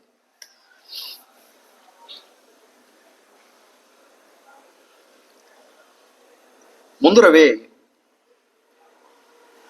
முற்படும்படியாகவே பிள்ளான் முதலானோர் திருக்குறுகை பிரான் பிள்ளான் முதலான ஐவரும் செய்தருளிய அந்த வியாக்கியானங்கள் அன்றாகில் அல்லாவிட்டால் அந்தோ ஐயோ திருவாய்மொழி பொருளை திருவாய்மொழியின் அர்த்த விசேஷங்களை தேர்ந்து தெளிந்து உரைக்க வல்ல சொல்ல வல்லவரான குரு ஆச்சாரியர் ஆனோர் இக்காலம் இந்த காலத்தில் யார் ஆவார்கள்? நெஞ்சே மனமே கூறு நீதை சொல்லுவாயாக. நெஞ்சே நீயா நினைச்சு பார்த்து சொல்லு. இப்பேற்பட்ட பெருமை வாய்ந்ததா இருக்கக்கூடியது இந்த திருவாய்மொழின்னு சொல்லக்கூடிய அதுக்கு ஏற்பட்டிருக்கூடிய வியாக்கியானங்கள். அது சொல்லி இது அவர்கள்லாம் தோன்றி இந்த வியாக்கியானங்கள் செய்யவில்லை எல்லாம் என்ன பண்ண முடியும்? நம்மளால இந்த காலத்துல என்ன பண்ணிருக்க முடியும்? பெருமான் என்ன பண்ணான்? வேதத்தை செந்தமிழாலே அவர்களுக்கு ஒரு வைரவத மதிநலத்தை கொடுத்தான் ஆழ்வார்களுக்கு. அதனால் என்ன பண்ணார்கள்? அவருக்கு வேதத்தை செந்தமிழாக ஆக்கினார்கள். அப்படியே திராவிட வேத சாகரம் என்று சொல்லும்படியாய் வேதத்தை செந்தமிழாக ஆக்கினார்கள். அப்படிப்பட்டது அருளிச்செயலுக்கு கொண்டார்கள் இல்லையா? அப்படிப்பட்ட அருளிச்செயலுடைய அரும்பொருள்களை எல்லாம் விளக்க வந்தவர்கள் ஆச்சாரியன் பெருமை. அவர்களெல்லாம் திருவாய்மொழியை காத்த குணவாளர் என்று சொல்லும்படியா இருக்கக்கூடியது. அதனால அவர்கள் பாடியதாக பெற்றோம்னு சொல்லும்படியா. இப்போ அதாவது இதுல என்ன சொல்றாருன்னா, இந்த வத்திரேக முகத்தாலே சொல்லுகிறார். அதாவது இதுக்கு முன்பாட்டு எப்படின்னா அண்மைய முகத்தாலே சொன்னார். திருவாய்மொழிக்கு இப்படிப்பட்ட ஆச்சாரியர்கள் எல்லாம் என்ன பண்ணார்கள்? வியாக்கியானம் அருளி செய்தார்கள் அப்படின்னு சொன்னார். அது அண்மைய முகம் தானே நேரம் சொல்றது. வத்திரேக முகம் சொன்னா அதை மாத்தி சொல்றது. அப்படி இப்பட்டது இல்லைன்னா நம்ம என்ன பண்ணிருப்போம்? நம்ம வத்திரேக முகத்தாலே இந்த பாசத்தை தெரிவிக்கிறார் என்று காட்டுறார்.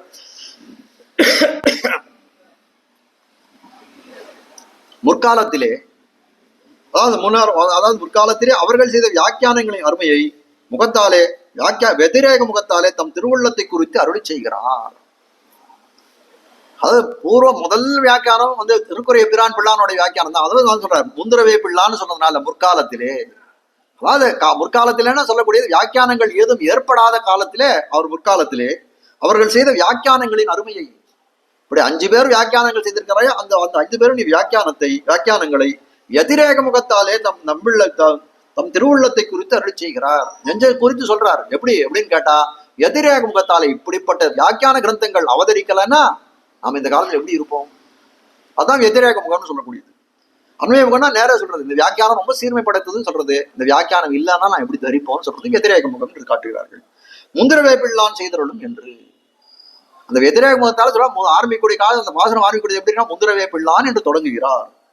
அதாவது ஞானான்யல்பி பவிஷ்யந்தி கீதையில் இருக்கக்கூடிய சூதத்தை என்று சம்பிரதாயங்களில் சங்குச்சிதமாவதற்கு முன்னே, அதாவது ஞானான்யல்பி அது பாரதத்தில் இருக்குது, கீதையில பாரதத்தில் இருக்கக்கூடியது. ஞானான்யல்பி பவிஷ்யந்தி என்று சொல்கிறார். அது ஞானான்யல்பி பவிஷ்யந்தி தஸ்மாஜாம் சோதயாம்யகம் என்ற பாரதத்தில் இருக்கக்கூடிய ஒரு ஸ்லோகம், மகாபாரதத்தில் இருக்கக்கூடிய ஸ்லோகம். அதாவது பீஷ்மரானவர் என்ன பண்றார்? 18 நாள் நடந்த குருக்ஷேத்திர யுத்தத்திலே 10 நாள் தங்கி இந்த கௌரவர்களுக்காக சண்டையெல்லாம் போட்டார். கடைசியில இனிமேல இவரை விட்டா நமக்கு ஜெயம் யாருக்கு ஜெயம் யாருக்கு அபஜயம்னு சொல்ல நிர்ணயம் பண்ண முடியாது இருக்கு. அப்போ பீஷ்மரை கண்ணன் சொல்லிட்டான், பீஷ்மரை முடிக்க வேண்டிய காலம் வந்துடுத்து. அதனால நீ அர்ஜுனா அவருக்கு பேர்ல அம்பு போட்டான். ஆனால் என்ன பண்ணார்? அந்த அம்பையெல்லாம் தாங்கி கொண்ட சரதல்பத்திலே அப்படியே அது அந்த இதுக்கு அவர் எப்போ அவருக்கு ஒரு வரம் என்ன அப்படின்னு கேட்டா, தான் எப்போ தன்னுடைய பிராணனை விடணும்னு நினைக்கிறாரோ அப்போ இது பண்ணலாம்னு நினைச்சிட்டு இருக்கார். அதுக்காக தகுந்த அயனத்துக்காக காத்து கொண்டிருக்கிறார் பீஷ்மர். அந்த சரதல்பத்திலே படுத்துக் கொண்டிருக்கிறார், அந்த அம்பு படுக்கையிலே படுத்துக் கொண்டிருக்கிற பீஷ்மர். அப்போ கண்ணன் பெருமான் சொல்றான், யுதிஷ்டரா நீ எவ்வளவோ தர்மத்தின் வழி வந்தவன் தான், ஆனால் சாட்சாத் தர்மமாக இருக்கக்கூடிய பீஷ்மர் சொல்லக்கூடியவர், அவர் மறைந்து விட்டால் இந்த உலகத்தில் தர்மமே மறைஞ்சு போடும். அதனால அவரிடத்துல போய் நீ உபதேசம் பெறுன்னு அப்ப சொல்றாராம். ஞானான்யல்பி பவிஷ்யந்தி என்று சொல்லும்படியாய் அவர் என்ன, பீஷ்மர் மறைந்து போனார், ஞானம் அல்பமாக போய்விடும் இந்த உலகத்திலே. ஆனால் அவர் இடத்துல போய் நீ உபதேசத்தை கேளு என்று அறிவிக்கிறார். அதனால்தான் போய் கேட்கிறான், கோ தர்ம சர்வ தர்மானாம் பவத பரமோமதா என்று சொல்லக்கூடிய ஏஷமே சர்வ தர்மானாம் தர்மோதி அதிகதமோமதா என்று சொல்லும்படியாய் பீஷ்மர் நான் அணிந்த தர்மமாக இருக்கக்கூடியது யார் அப்படின்னா இந்த எம்பெருமான் தான் என்று சொல்லும்படியாய் பக்கத்திலே இருக்க தேவகி நந்தன சிரேஷ்டான்னு சொல்லும்படியாய், அப்படிப்பட்டவன் இங்கே இருக்கானே என்று சொல்லும்படியாய் கூட இருந்து கேட்டானே. எம்பெருமான் கீதை பண்ணான், அது தத்துவத்தினுடைய ஒரு வச்சனமாக இருக்கக்கூடியது. ஆனால் தத்துவதர்ஷி, அந்த தத்துவதர்ஷின்னு சொல்லக்கூடிய ஒரு தத்துவத்தை நேரே கண்டவர்கள் அவர்கள் தான். தத்துவதர்ஷியினுடைய வச்சனம் தான் ரொம்ப சிரேஷ்டம் தெரிவிக்கிறார். தத்துவத்தினுடைய வச்சனத்தை காட்டிலும் தத்துவதர்ஷியினுடைய வச்சனங்கள் ரொம்ப சிரேஷ்டமாக விளங்கக்கூடியது. அதனால கீதையை காட்டிலும் மகாபாரதத்துக்கு எவ்வளவு பெருமை இருந்தாலும் அது என்ன இருக்குன்னா, பூசல் பட்டோலின் மகாபாரதத்தை தள்ளக்கூடியதா இருக்கு. அது மட்டும் இல்ல, அப்படிப்பட்ட மகாபாரதத்திலேயே சரி கொஞ்சம் சிரேஷ்டமா இருக்கக்கூடிய சிரேஷ்ட தரமா இருக்கக்கூடியதுன்னா ரெண்டு விஷயங்கள். ஒண்ணு கீதாச்சாரியன் கீதை, ஒண்ணு கீதாச்சாரியனால் அருள் செய்யப்பட்ட கீதை, மற்றொன்று விஷ்ணு சகஸ்ரநாம பாஷ்யம், சகஸ்ரநாமம் சொல்லக்கூடிய இந்த இது. அதுலயும் சிரேஷ்டமாக இருக்கக்கூடியது என்ன அப்படின்னா, அது தத்துவத்தினுடைய வச்சனமாக இருக்கக்கூடியது பகவத்கீதை. ஆனால் தத்துவதர்ஷியினுடைய வச்சனமாக இருக்கக்கூடியது ஸ்ரீவிஷ்ணு சகஸ்ரநாமம். அப்போ எது சிரேஷ்டமா இருக்கக்கூடியது அப்படின்னா, இது எல்லாத்தையும் மகாபாரதே சிரேஷ்டம் இல்லை, ஆனா அது சிரேஷ்ட தரம்னு சொல்லக்கூடியது ரெண்டு. அதுல சிரேஷ்ட தமமாக இருக்கக்கூடியது ஸ்ரீவிஷ்ணு சகஸ்ரநாமம். அப்போ என்ன, ஞானமானது இந்த உலகத்திலேருந்து வந்து குறைய போகிறது. பீஷ்மர் கிளம்பி புறப்பட்டு போயிட்டாரே, ஆனால் இந்த உலகத்துல ஞானத்துக்கு குறை ஏற்படும். அதனால வந்து யுதிஷ்டா நீ போய் கேளு, அவர் இடத்துல போய் கேளுன்னு சொல்லி அவருடைய பிரேரணையாலே போய் அவரிடத்துல போய் பல அர்த்தங்களை, தர்ம சூக்ஷ்மங்களை எல்லாம் தர்மபுத்திரன் அறிந்து வந்தான் என்று சொல்லக்கூடியதா இருக்கிறது. அப்படிப்பட்ட ஞானானல்பி பவிஷ்யந்தி என்ற சம்பிரதாயங்கள் சங்குச்சிதமாவதற்கு முன்னே, அந்த ஞானம் குறைஞ்சு போச்சுன்னா என்ன ஆகும்? சங்குச்சிதம்னா அவருடைய வந்து சுருங்கி போகக்கூடியது, அதுக்கு சுருக்கம் ஏற்படுது. சங்குஜம் ஆவதற்கு முன்னே ஏற்கவே இப்படிப்பட்ட இந்த அப்படி வந்து பீஷ்மர் வந்து இந்த விபூதியை விட்டு நீங்கி போனாரே, ஆனால் அந்த ஞானமானது சுருங்கி போகும் சொல்றாரே, அதே போல வந்து இந்த ஆழ்வார்களுடைய அருளி செயல்களுக்கு இந்த மாதிரி ஒரு சங்குச்சிதம் ஏற்படக்கூடாதே. அப்படி வந்து அந்த ஒரு சுருக்கம் ஏற்படுவதற்கு முற்காலே என்ன பண்றார்? முன்னாலேயே இது பண்றார். என்ன பண்றார் அப்படின்னா, பிள்ளான் முதலான ஜீயர் அளவாக உண்டான 5 ஆச்சாரியர்களும் செய்தருளும். பிள்ளான் முதலான ஜீயர்னா அழகிய மணவாள ஜீயர் கடைசியில் இருக்கக்கூடியவர். ஈரளவாக உண்ட 5 ஆச்சாரிகளும் செய்தருளும் அந்த வியாக்கியைகள். அந்த வியாக்கியங்கள் சொல்லக்கூடியது அந்த 5 ஏற்படக்கூடிய 5 வியாக்கியானங்கள் சொல்றார். அந்த விலட்சணமான வியாக்கியானங்கள் சாலாது அந்த வியாக்கியானங்கள் சொல்லலாமா? இல்ல, ரொம்ப விலட்சணமான வியாக்கியானங்கள். அவ்வளவு வந்து தேனும் பாலும் கண்ணலும் அமுத புத்தமாய் இருக்கக்கூடிய வியாக்கியானங்கள், ஆழ்வாருடைய திருவுள்ள கருத்தை எடுத்து தெரிவிக்கக்கூடியதா இருக்கக்கூடியது, எல்லாருக்கும் மதிவுகற்பை போக்கக்கூடியதா இருக்குது. ரொம்ப விலட்சணமான வியாக்கியானங்கள் என்று தெரிவிக்கிறார். அன்றாகில் அதெல்லாம் இல்லைன்னா, அப்படி அவர்களாலே செய்யப்பெறாவிடில் என்ன ஆகிதான் எதிரேக முகம் சொல்ற. அப்படி இல்லை அப்படின்னா, செய்யப்பெறாவிடில் செய்யாது போயிருந்தார்னா அன்றது அல்லதென்றதுபடி அக்காலத்திலே தீர்க்கதர்ஷிகளால அவர்களாலே வியாக்கியானம் பண்ணாதொழியில் இன்று நாம் இருந்து என்பட கடவோம் என்று விஷன்னராகிறார். அவளுக்கு ஒரு பெரிய கவலை போதுதான். இவ்வளவு வியாக்கியானங்கள் இருக்கு, இதெல்லாம் இல்லாத போயிருந்தா நம்ம எப்படி இருப்போம்? இந்த கவலைப்படக்கூடியவர் யாரு? எதிபுணர் அவதார பூதராய் பிறந்த திருவவதாரம் பண்ண மாமுனிகளே கவலைப்படுறாரு இந்த கவலையை. அவரே கவலைப்படுறாருன்னா நம்முடைய நிலைமை எங்க போய் வச்சுக்கிறது? நம்ம அவரே விஷன்னராகிறார். பாக்கியவசாது எல்லா வச்சனம் எல்லா வியாக்கியானங்களும் கிடைத்தது, மாமுனிகள் பரியந்தம் கிடைச்சது. அதை வந்து பிரவர்த்தனம் ஆயிடுத்து. இன்று வரைக்கும் நமக்கு வந்து அதை சொல்லக்கூடிய ஆச்சாரியர்கள் நம் திறத்திலே இருக்கிறார்கள். நமக்கு ஒரு பண்ண ஒரு பெரிய பாக்கியம். அதனால இப்படிப்பட்ட வியாக்கியானங்கள் வந்து அவர்களாலே பண்ணக்கூடிய விலட்சணமாக இருக்கக்கூடிய கிரந்தங்கள், அதுல இருக்கக்கூடிய பொருள்களை நன்றா வந்து அவர்கள் ஏற்றாது போயிருந்தார். அது இந்த உலகத்துக்கு உஜ்ஜீவனத்துல எப்படி இருக்காருன்னா, அது தீர்க்க தரிசிகளா இது பண்ணாத போனமானால் நாளைக்கு வரக்கூடிய லோகத்திலே பலவிதமான அனர்த்தம் அபத்தியங்கள் விளையும் அப்படின்றத அறிந்தவர்கள். அதனால்தான் அவர்கள் பேர் தீர்க்க தரிசிகள் சொல்ற. இந்த இடத்துல தீர்க்க தரிசிகளால அவர்களாலே வியாக்கியானம் பண்ணாத வழியில் அதை எல்லாத்தையும் அறிந்தவர்களா இருக்கக்கூடிய அவர்களால வியாக்கியானம் பண்ணாத போயிருந்தா இன்று நாம் இருந்து என்பட கடவோம். இன்னைக்கெல்லாம் நாம என்ன கஷ்டங்களை அனுபவித்திருப்போம் சொல்லுங்க பார்ப்போம். நேற்றுக்கு நாம பார்த்தோம் இல்லையா, வந்து இது தெரிவிக்கக்கூடிய காலத்திலே வந்து பிரபத்தியை வந்து பிரவர்த்திப்பித்து அதுக்கு ரட்சணார்த்தமாக ஸ்ரீபாஷ்யத்தை பிரவர்த்திப்பித்தார் என்று சொன்னோம். இப்ப சொல்லக்கூடிய காலத்திலே எதுக்கு வந்து பிரபத்திக்கு வந்து ஸ்ரீபாஷ்யம் ரட்சணார்த்தமா என்று சொல்லக்கூடிய காலத்திலே சுவாதந்திரத்தை விட்டவர்களுக்கெல்லாம் வந்து பிரபத்தின்னு சொல்லக்கூடியது. அந்த சுவாதந்திரம் இருக்கக்கூடியவர்களுக்கெல்லாம் வந்து இந்த சம்பிரதாயத்தை விட்டு போகக்கூடாதுன்னு அவர்களே உள்ளத்திலேயே ஒரு கதவு போட்டாருன்னு சொல்றோம். பெரிய கோட்டையாக எதை கட்டினார்னா ஸ்ரீபாஷ்யம் போன்ற வேதாந்த கிரந்தங்களை கட்டி அவ்விடத்திலே என்ன சொல்றார், நீங்கள்லாம் பக்தி யோகத்துல போங்க, நீங்கள்லாம் விட்டு போகாது, உங்களால சுதந்திரத்தை விட முடியாதுன்னா பக்தி யோகத்திலே போங்கள், அதுவே உங்களை மோட்சத்திலே கொண்டு விடும்னு சொல்லக்கூடிய விஷயமாகத்தான் அமைந்திருந்தது. இப்ப இப்படிப்பட்ட வியாக்கியானங்கள்லாம் அமையலன்னா என்ன ஆயிருக்கும் நமக்கு? அவ்வளவுதான், ஒரே வழிதான். அந்த கோட்டையில தான் ஏறி ஏறி கீழே விழுந்துருப்போம். அந்த பக்தி மார்க்கம்ன்ற கோட்டையில ஏறி ஏறி கீழே விழுந்துருப்போம், வேற ஒண்ணுமே நடந்திருக்காது. அதான் சொல்றார், விஷன்னர் ஆகிறார், அப்படியே ரொம்ப வந்து துக்கப்படுகிறார், வியாக்குலப்படுகிறார் மாமுனிகள் தெரிவிக்கிறார். அந்தோ நச்சேத் ராமானுஜேத்யஷா சதுரா சதுரக்ஷரி காமவஸ்தாம் பிரபத்தியந்தே ஜந்தோ அந்த மாதுருஷா.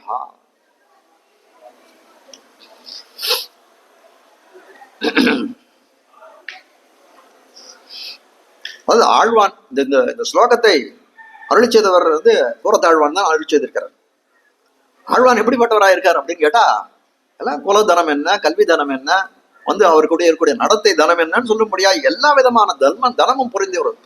நம்ம சொல்லக்கூடிய இந்த ஐஸ்வர்யம் சொல்லக்கூடிய புரிந்தவர். தேவபெருமானே பார்த்து தேவபுராண பெருந்தேவி தாயாருமே அவருடைய செல்வத்தை பார்த்து வியந்திருக்கிறார்கள் என்று சொல்லக்கூடியனா, அப்ப எல்லா விதத்திலும் சிறந்தவராகத்தான் அவர் இருந்திருக்கிறார். அப்படிப்பட்டவர் என்ன பண்றார், எல்லாம் ராமானுஜன்னு சொல்லக்கூடியது சதுரா சதுரக்ஷரின்னு எடுத்து சொல்றாரு. சதுரக்ஷரின்னு சொல்லக்கூடியது 4 அக்ஷரம். சதுஹூனா 4, அது சதுரக்ஷரின்னா 4 அக்ஷரங்கள் புரிந்ததா இருக்கக்கூடிய எது அப்படின்னா ராமானுஜர். சதுரா சதுரக்ஷரி, சதுரா அப்படின்னா ரொம்ப புத்திசாலித்தனமா இருக்குது.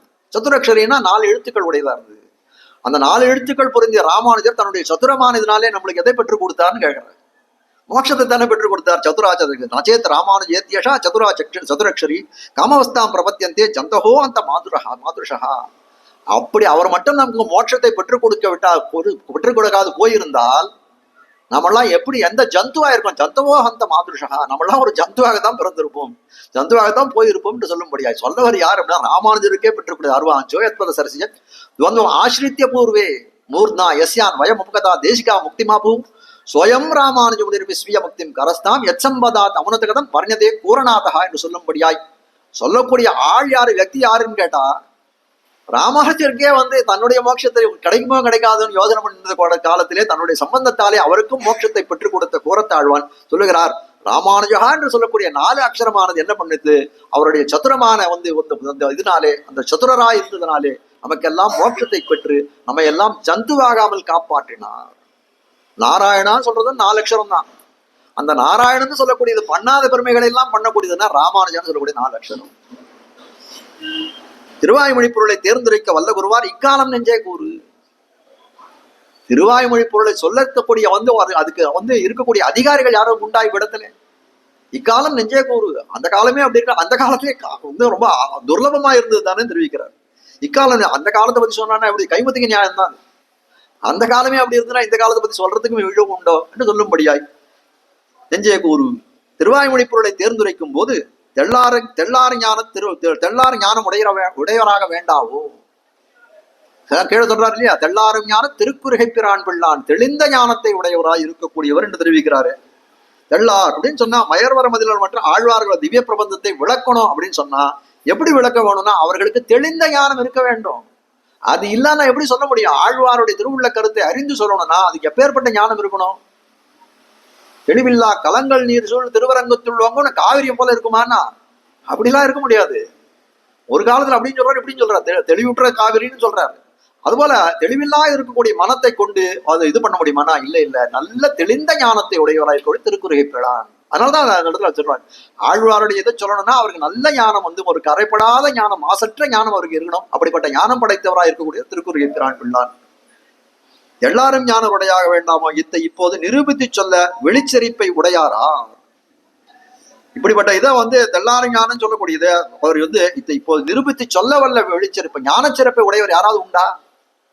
இதையெல்லாம் இவர் தெளிந்த ஞானம் உடையது அப்படிப்பட்ட ஞானச்சிறப்பை சொல்லக்கூடிய அதிகாரம் உண்டா அப்படின்னு சொல்லும்படியா கேட்கிறார். வெளிச்ச அவர்களை எங்கே காண்பது, எங்க போய் பார்க்கறது அப்படிப்பட்டவர்களை?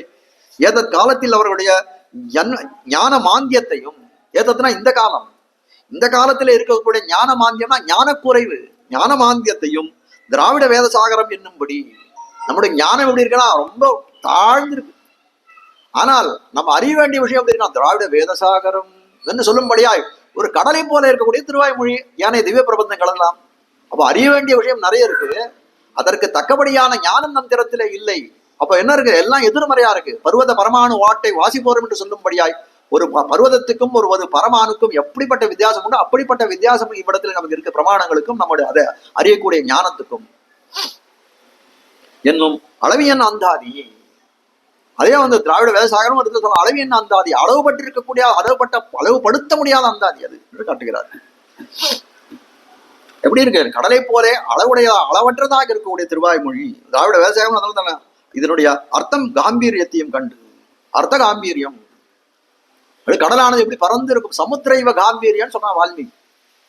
எப்படி இருக்கான் ராமன், ஒரு கடலை போல இருக்கிறாங்க. எப்படி நான் கம்பீரமான கடல் எப்படி இருக்கலாம், அப்படியே பறந்து விரிந்து அந்த பரப்பு அந்த கம்பீரத்தை பார்க்கக்கூடிய எப்படி இருக்கு, அதை போல ராமன் இருக்கிறான்னு சொல்லும்படியாய் திருவாய்மொழி எப்படி இருக்க, சமுத்திரைவ காம்பீரம், திராவிட வேதசாகரமாச்சே, இதுவும் சமுத்திரைவ காம்பீரே என்று சொல்லும்படியா ரொம்ப காம்பீரியமாக அதை தெரிவிக்கக்கூடிய அர்த்தங்கள் எல்லாம் எப்பேற்பட்ட அர்த்தங்கள், சுந்தரமான அர்த்தங்கள், மதுரமான அர்த்தங்கள், கம்பீரமான அர்த்தங்கள் அதில் உண்டாச்சு. ஆனால் சமுத்திரைவ காம்பீர அர்த்த காம்பீரத்தியம் கண்டு இத்தை அறிந்து, இப்படிப்பட்ட இந்த விஷயத்தை அறியணும்னா எப்பேற்பட்ட விஷயம், அது எப்பேற்பட்ட பாக்கியம் அவருக்கு கிடைச்சிருக்கணும். அருள் பக்தன் நாதமணி முதலான் நம் தேசிகரே அல்லான்னு சொல்ற சம்பிரதாயத்தை வரலன்னா இதை அறிய முடியுமா, முடியாதுன்னு தெரிவிக்கிறார். இத்தை அறிந்து இதுக்கு அனுகுணமான வியாக்கியானம் பண்ணவல்ல, அறிந்தால் போதுமா, அடுத்தவருக்கு தெரிவிக்கணும்ன்ற எண்ணம் இருக்கா, அதுக்கு அனுகுணமாக அந்த அந்த ஆழ்வார் பாசுரத்தில் என்ன சொல்லியிருக்கோ அதுக்கு அனுகுணமான கருத்தை சொல்லணுமே, அனுகுணமாக வியாக்கியானம் பண்ணவர் சக்தி உடையார் யார், கீழே மேல தெரிவிக்க போறார். ஆழ்வார் திருவுள்ளத்துக்கு அனுகுணமாகனு சொல்றாரு. இப்ப இந்த இடத்துல சொன்னது என்னன்னா அவ்வளவு வியக்தமா தெரிவிக்கல, ஆழ்வார் திருவுள்ளத்துக்கு அனுகுணமான்ற விஷயத்த சொல்ற, அந்த பொருளை அறிந்து தெரிவிக்கிறா இருக்கணும்ன்றார். கீழே மேல வந்து வியாக்கியானம் தெரிவிக்க, தேர்ந்துரைக்க வல்ல குருவார் இவர்கள் செய்த வியாக்கியானங்களின் சீர்மை அறிந்து, இப்படிப்பட்ட வியாக்கியானங்கள்லாம் ஏற்பட்டதே இப்படிப்பட்ட வியாக்கியானங்களின் சீர்மை அறிந்து தேர்ந்துரைக்க வல்ல குருவார். அவர்களெல்லாம் ஒரு நல்ல வந்து இருக்கக்கூடிய ஹிருதய வைசாலியத்தால என்ன பண்ணார், வியாக்கியானங்களை ஏற்படுத்தி போட்டார். அதனுடைய பொருளை நம்மளால அறிந்திக்க முடியறதா அப்படின்னு கேட்டா அது சொல்றது கூட ஆள் இல்லையே, அப்படிப்பட்ட துர்லபமா எடுத்து இந்த காலம் என்று தெரிவித்தார். தேர்ந்துரைக்க வல்ல குருவார், ஆராய்ந்து பொருளை உரைக்கக்கூடியவர்கள் யாராவது இருக்கிறாரா, வியாக்கியானம் இயற்றுவதற்கும் அதிகாரிகள் துர்லபர். அந்த வியாக்கியானத்தை ஏற்றி இருக்கக்கூடிய வியாக்கியானத்தை கேட்டு சொல்லறதுக்கும் அதிகாரிகள் இப்போ துர்லபர் என்று சொல்லும்படியா இருக்கக்கூடிய காலம். அந்த பரிவர்த்தனை அந்த பிரவர்த்தனம் பண்றதுக்கு அதிகாரிகள் இல்லையே இந்த காலத்துல, அப்படித்தானே இருக்கு.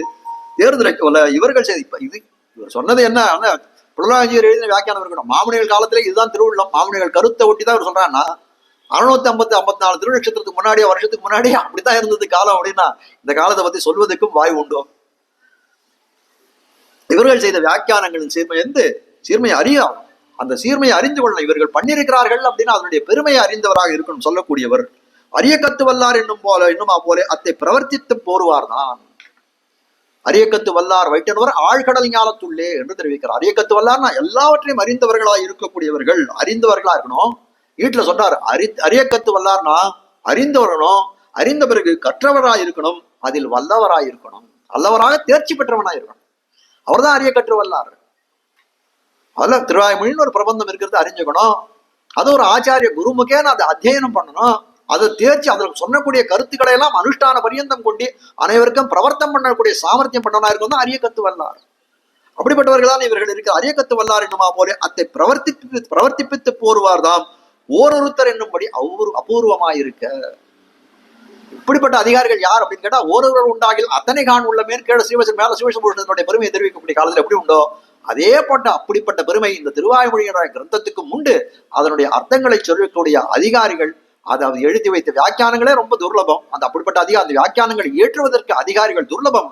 அப்படிப்பட்ட அந்த வியாக்கியானத்தை அறிந்து அதை சொல்லக்கூடிய அதிகாரிகளும் துர்லபர் என்று சொல்லும்படியாக காட்டக்கூடியது அபூர்வர்.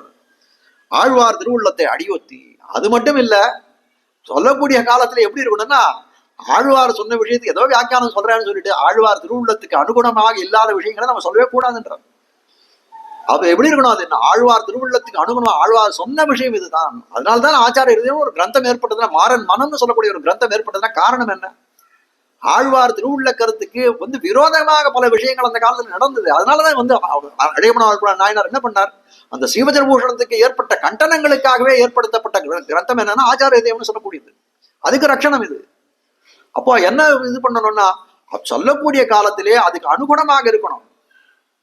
கீழே கூட பார்த்தோம் செய்யமறை தன்னுடனே சேர்ந்துன்னு பார்த்தோமே. இந்த செய்யமறை தன்னுடனே சேர்ந்துன்னு பார்த்தக்கூடிய காலத்துல ஏன் அந்த வேதங்களை இதுல சேர்க்கிறார்கள் காட்டின விசாரம் பண்ணக்கூடிய காலத்திலே தெரிவிக்கக்கூடிய அர்த்தம் என்னவாக இருந்தது அந்த இடத்துல அப்படின்னு கேட்டால் நமக்கு பிரமாணமாக இருக்கக்கூடிய அந்த வேதம் தான்.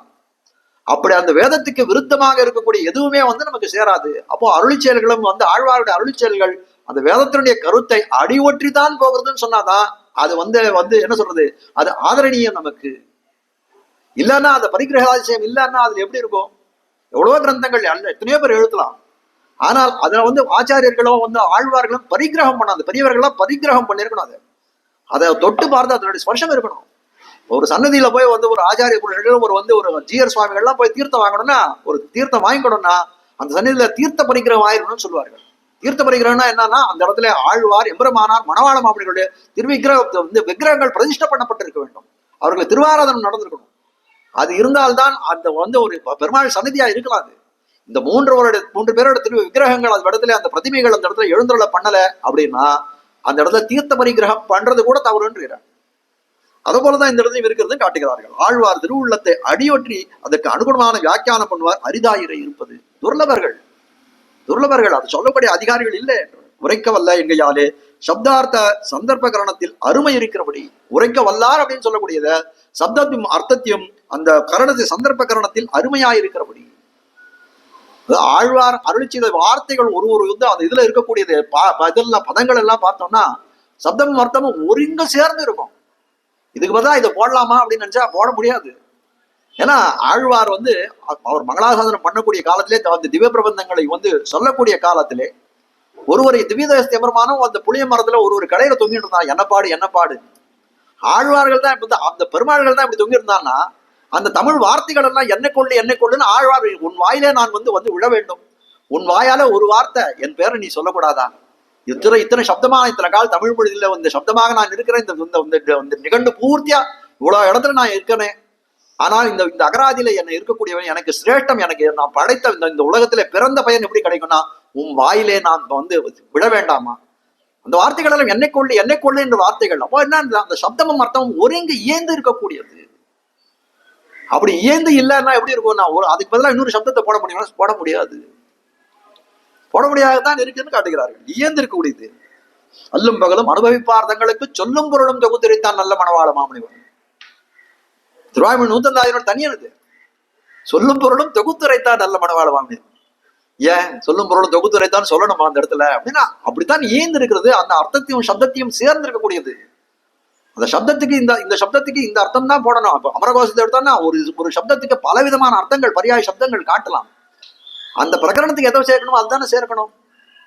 அப்படி தானாக அமைந்தது ஆழ்வாருடைய அந்த மயர்வர மதிநலம் எம்பெருமானாலே அருளப்பட்டது. அதுக்காக எப்படி இருக்குன்னா அது இயந்து இருக்கக்கூடியதா இருக்கு. சப்தமும் அர்த்தமும் இடத்துல இயந்து இருக்கக்கூடியதா இருக்கிறது என்று காட்டுகிறார்கள். சப்தார்த்த சந்தர்ப்ப கரணத்தில் அருமை இருக்கிறபடி அதான் காட்ட வந்து வெளியம்னா சப்தமும் அர்த்தம் இயந்து செல்லும்படியா இருக்குமே. வியாக்கியானத்துல ஒரு சொல்லை எடுத்து இன்னொருத்த ஒரு சொல்ல போட முடியுமா அப்படின்னா போட முடியாது. எல்லாம் கணக்கு பண்ணி தானே எழுதியிருக்கா. படின்னு தானே சொல்றான். படினா நம்ம படிக்கிறது இல்லை. அது சொல்றாரு நீங்க படிக்க மாட்டீங்கன்னு தெரியும், இருந்தாலும் நாங்க எழுதின வியாக்கியானங்கள்லாம் படிக்கணக்கு தான் எழுதிருக்கோன்றான். யூனிட் ஆஃப் மெஷர்மெண்ட்னு சொல்றாரு. அது மாதிரி ஒரு படின்னு சொல்லக்கூடியது 32 எழுத்துக்கள், அச்சு எழுத்துக்கள் சொல்லக்கூடியது உயிர் எழுத்துக்கள் அதுல இருக்கணும். அப்படிதான் இருக்கணும். அந்த மாதிரி ஏதாவது இருந்ததுன்னா திருவாய்மொழியில ஏதோ திக்குத்த கீர்த்தி ராமன் ஏதோ ஒரு டாக்டர் MS வெங்கடாச்சார சுவாமி சொல்லுவார். ஒரு இடத்துல ராமானுசத்துல திக்குத்த கீர்த்தி ராமானுசன் பாத்திரம்னு நினைக்கிறேன், சரியாடி ஞாபகம் வரல. அது சொல்ல அந்த இடத்துல சொல்றார் ஒரு அக்ஷரம் ஜாஸ்தியா கொடுத்தது. அந்த பாத்திரத்துல ஒரு அக்ஷரம் ஜாஸ்தியா கொடுத்து அதுக்கு மாமனிகள் பலவிதமான இந்த ஹார்ஷ பிரயோகம்னு சொல்லி அதை எவ்வளவு அதை இது பண்றாங்க. ஒரு வியாக்கியானத்தை எழுதக்கூடிய காலத்துல அர்த்தமும் சப்தமும் எப்படி இருக்குன்னு பாக்குறதுக்கு பெரிய விஷயம் இல்ல. அது யாப்பிலக்கணத்துக்கு ஒருங்க இருக்கா, அதுல ஒரே ஒரு அக்ஷரம் மேல போடுதுன்னா அதை உலகத்துல இருக்கக்கூடியவர் பழிப்பார்களே. அது எதனால அப்படின்னு விசாரம் பண்ணி அதுக்கு அதுக்கு தகுந்த சமாதானங்களை சொல்ல வேண்டுமே. அப்படிப்பட்டதா இருக்கக்கூடிய ஒரு எழுத்தை எடுத்து ஒரு சப்தத்தை எடுத்து இன்னொரு சப்தத்தை போட முடியுமா, ஒரு பதத்தை எடுத்து இன்னொரு பதத்தை போட முடியுமான்னா அப்படி போட்டால் அது ஏந்து செல்லாது. எப்படி பெருமாளும் பிராட்டியும் இருக்காத போல திருவடி எதுக்கு போறான், நேரம் சீதா பிராட்டியை பார்க்க ராமனுடைய தூதனாக போகிறான். போகக்கூடிய காலத்துல என்ன நினைக்கிறான், ராமனுடைய விசனத்தை அந்த துக்கத்தை காண்கிறான். எப்படி இருக்கான் இவன் எப்பேற்பட்ட நோ அயோத்திக்கு ராஜான்னு சொல்றான், நோ பிராட்டின்னு பெண்ணையே நினைச்சு புலம்பிக் கொண்டிருக்கிறானே. அந்த இடத்துல போறான். அந்த பிராட்டியை தரிசனம் பண்ணுகிறான். பார்த்த கால துல்லியசீல வயோவிருத்தாம் பெருமாளுக்கு தகுந்த பிராட்டிக்கு தகுந்த பெருமாள். இவர்களை விட்டால் என்ன இருக்கும்? இந்த மிதுனத்தை பிரிச்சானே சுருகுடல் கனிவாய் திருவினை பிரித்த கொடுவினையில் கடுவிசை அரக்கன் என்று சொல்லும்படியாய் இப்படிப்பட்ட துல்லிய சீலமா இருக்கக்கூடியவர் 2 பேரும் வயது துல்லியமா இருக்கு. அந்த சீலம் என்று சொல்லக்கூடிய குணங்கள் துல்லியமா இருக்கிறது என்று சொல்லும்படியா இருக்கக்கூடியது. அது போல இந்த சப்தமும் அர்த்தமும் எப்படி இருக்கும்னா இந்த துல்லியசீல வயோவிருத்தாம் என்று சொல்லும்படியாய் சேர்ந்து இயந்து இருக்க வேண்டும் என்று காட்டுகிறார்.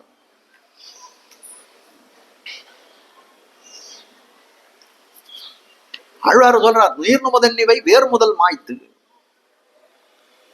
நீர்நுமதன்னிவை வேர் முதல் மாய்த்துன்றார். அகங்காரம் மமகாரத்தை விடுங்கோள். அத நீர் நுமது அப்படின்னு சொல்ல முடியாது. என்ன அர்த்தம்னா நீங்க உங்களுக்கு நீங்க. அவ கேட்கிறார் நீர் நுமதன்னிவைன்னு சொல்றாரு, யான் எனதுன்னு சொல்லக்கூடாதான்னு கேட்கிறார். யாக்கியாதாக்கள் சொல்ற அப்படிலாம் போட முடியாது, ஆழ்வாருக்கு ரொம்ப பயம். யான் எனதுன்னு சொன்னா எங்க அந்த அகங்காரம் மமகாரம் தன்னிடத்துல வந்து ஒட்டிக்குமோ அப்படின்னு பயப்படுறான்னு தெரிவிக்க. பேதை பாலகன் அதாகும் பிணி பசி மூப்பு தின்பம் ஆதலால் பிறவி வேண்டன் அரங்கமானே. அதுன்னு அதாகும், பேதை பாலகன் அதாகும்னு சொல்றாரு. அதாகும்னு என்ன அப்படின்னு கேட்கறான். கேட்ட காலத்துல பிரயோஜனம் சொல்றான். அதாகும்னு சொல்லக்கூடியது என்னன்னா யவன பருவம். அந்த பருவம் ரொம்ப படுத்தக்கூடிய பருவம். இந்த இந்திரியங்களுடைய வசக்கத்துக்கு ஆட்பட்டு ரொம்ப படுத்தக்கூடிய பருவமா இருக்கக்கூடியது. அதை சொல்றாரா, அதை சொல்றதுக்கு கூட பயப்படுறாரா. பேதை பாலகன் யவனம்னு சொல்லாத பேதை பாலகன் அதாகும்னு தெரிவிக்கிறார். அப்ப பாருங்க, இந்த அர்த்தம் ஒரு இடத்துல இன்னொரு சப்தத்தை போட முடியும். ஆனால் போட்டால் என்ன ஆகும்னா அதுல விளையக்கூடிய அவத்தியங்கள் பல என்று சொல்ல முடியா. அப்படிப்பட்ட விஷயங்களை பார்த்து பார்த்து அந்த வியாக்கியானம் பண்ணவர்கள் நம்முடைய ஆச்சாரியர்கள் என்று காட்ட முடியாது இருக்கிறது. அப்போ அர்த்தமும் சப்தார்த்த சந்தர்ப்ப காரணத்தில் அருமை இருக்கிறபடி, அருமைனா ரொம்ப அதனுடைய அருமை வந்து ரொம்ப துர்லபமா இருக்கக்கூடியது. ஆழ்வார்களுடைய வந்து திருவாக்கில இருந்து வந்த இருக்கக்கூடிய அந்த சொற்களானது எப்படி இருக்குன்னா ரொம்ப அருமையானது. சப்தமும் அர்த்தமும் சேர்ந்து அதை போய் அதை கொண்டு இதுவும் பண்ண முடியாது. பையத்துயின்னா பரமனடி பாடின்னு திருப்பாவையில வந்து இது யாரோ ஒருத்தர் எழுதினாரா, சுவாமி காஞ்சி சுவாமியுடைய காலத்துல பையில் தூயின் தான் எழுதிட்டான். பையில் தூயின்னா அந்த இதுல இது நாகபரியங்கத்துல சைனித்திருவோன்னு அர்த்தம். ஆனா அர்த்தம் அந்த வியாக்கியாதார்கள் காட்டு அர்த்தம் அது இல்லை. பையத்துயின்னா மெல்ல தூயின்னு அர்த்தம். அதை வந்து சுவாமி எடுத்து யாரோ தெரிவிச்சாராம். இல்ல இல்ல இது பையில் தூயின்னா கிடையாது, பையத்துயின்ன. அப்படி ஆழ்வார்களுடைய அருளி செயல்களை மாத்துறதுக்கு நம்ம யார்? பையில் தூயின்னு எழுதாதான் நல்லா இருக்கும். அப்ப வந்து சுவாமி ஆசிரியமா சொன்னாரா, எங்க இருக்குது அந்த காகிதம் எங்க இருக்குன்னு கேட்டாரா. அவர் சொன்னார் என் பையில இருக்கணும். அப்படியே இருக்கணும். பையில் தூயின் அந்த பையிலேயே தூயிரட்டும், உங்களுடைய பாக்கெட்லயே தூயிரட்டும்.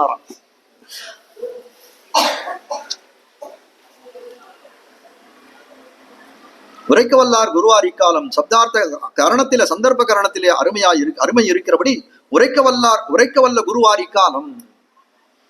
அப்படிப்பட்ட வந்து அர்த்தங்களை உரைக்க வல்ல குரு இந்த இடங்கள்ல இந்த காலத்துல யாரு இருக்கா? யாருமே கிடையாது அப்படின்னு சொல்லிவிட. அர்த்தாபகாரம் பண்ணுகிற காலத்திலே அர்த்த பிரகாசகரை கிட்டுமோ. அதாவது அர்த்த அபகாரம்னா ரெண்டு அர்த்தம்னு சொல்லக்கூடியது தனம்னு சொல்லலாம், இந்த திவ்ய பிரபந்தங்களுடைய அர்த்தம்னு சொல்லலாம், பொருள்னு சொல்லலாம் இல்லையா. இந்த உலகம் எப்படி இருக்கு? திருட்டு உலகமாச்சே. தனத்தை வச்சாலும் திருடி போடுறது. யாராவது எழுதினாலும் இது நான் தான் எழுதினு சொன்னபடியா இருக்கும். அர்த்த அபகாரம் பண்ணக்கூடியது. அர்த்த அபகாரம் பண்ணுகிற காலத்திலே இது காலம் எப்படி இருக்கு? நாவடி காலத்துல அர்த்த அபகாரம் பண்ணக்கூடிய காலம். தனத்தை வச்சாலும் திருட்டு போயிடுறது, அர்த்தத்தை வச்சாலும் திருட்டு போயிடுது. அப்படின்னா அர்த்தம்னா அர்த்தத்தை யாரும் எடுத்துன்னு போறான்னு இல்ல, தப்பான அர்த்தங்கள் சொல்றதுக்கு பல பேர் காத்துட்டு இருக்காளே. இதுல இருக்கக்கூடிய வந்து விஷயம் என்னன்னா நம்மளுடைய சம்பிரதாயத்தை நாம நன்னாக கட்டமைக்க முடியல. கட்டமைக்காத போயிருந்தோம். ஆனால் எம்பெருமானார் போல ஆச்சாரியர்கள் தோன்றாத போயிருந்தார்கள். ஆனால் எப்படி இருக்கும் அப்படின்னா எல்லாத்துக்கும் வந்து ஒரு என்ன சொல்றது, நம்ம எல்லாம் வந்து ஒரு மயக்கத்துல இருக்க முடியாத பொருள்கள் தானே சொல்ல முடியும். அப்படித்தானே காட்டக்கூடியதா இருக்கு. திரண்டுரும் ஒன்னாய் சேர்ந்து அப்படின்னு சொன்னா அதுக்கு எப்பேற்பட்ட அர்த்தங்கள் எல்லாம் தவறான அர்த்தங்கள்லாம் ஏற்படுறது. அதுல என்னன்னா அந்த ஸ்ரீவிஷ்ண குலத்தில் வந்தவர்களே எழுதுறார்கள் தான் ரொம்ப வருத்தப்படக்கூடிய செய்தியா இருக்கு. இரண்டும் ஒன்னாய் சேர்ந்துன்னா அதுவே அர்த்தம் ஐக்கியமா அர்த்தம் அது இல்லை, கண்டிப்பா இல்லையே. ஆழ்வார் திருவுள்ள கருத்து அதுவா அப்படின்னு கேட்டா அது இல்லையே. அதுபோல இந்த இடத்துல சொல்லக்கூடிய அர்த்த அபகாரம் பண்ணக்கூடியதுன்னா அர்த்தம்னா வந்து தனம்னு ஒரு எடுத்து வச்சா அந்த அது ரொம்ப பெரிய விவக்ஷத்தை முக்கியமான பொருளா இந்த இடத்துல கொள்ள வேணாம்.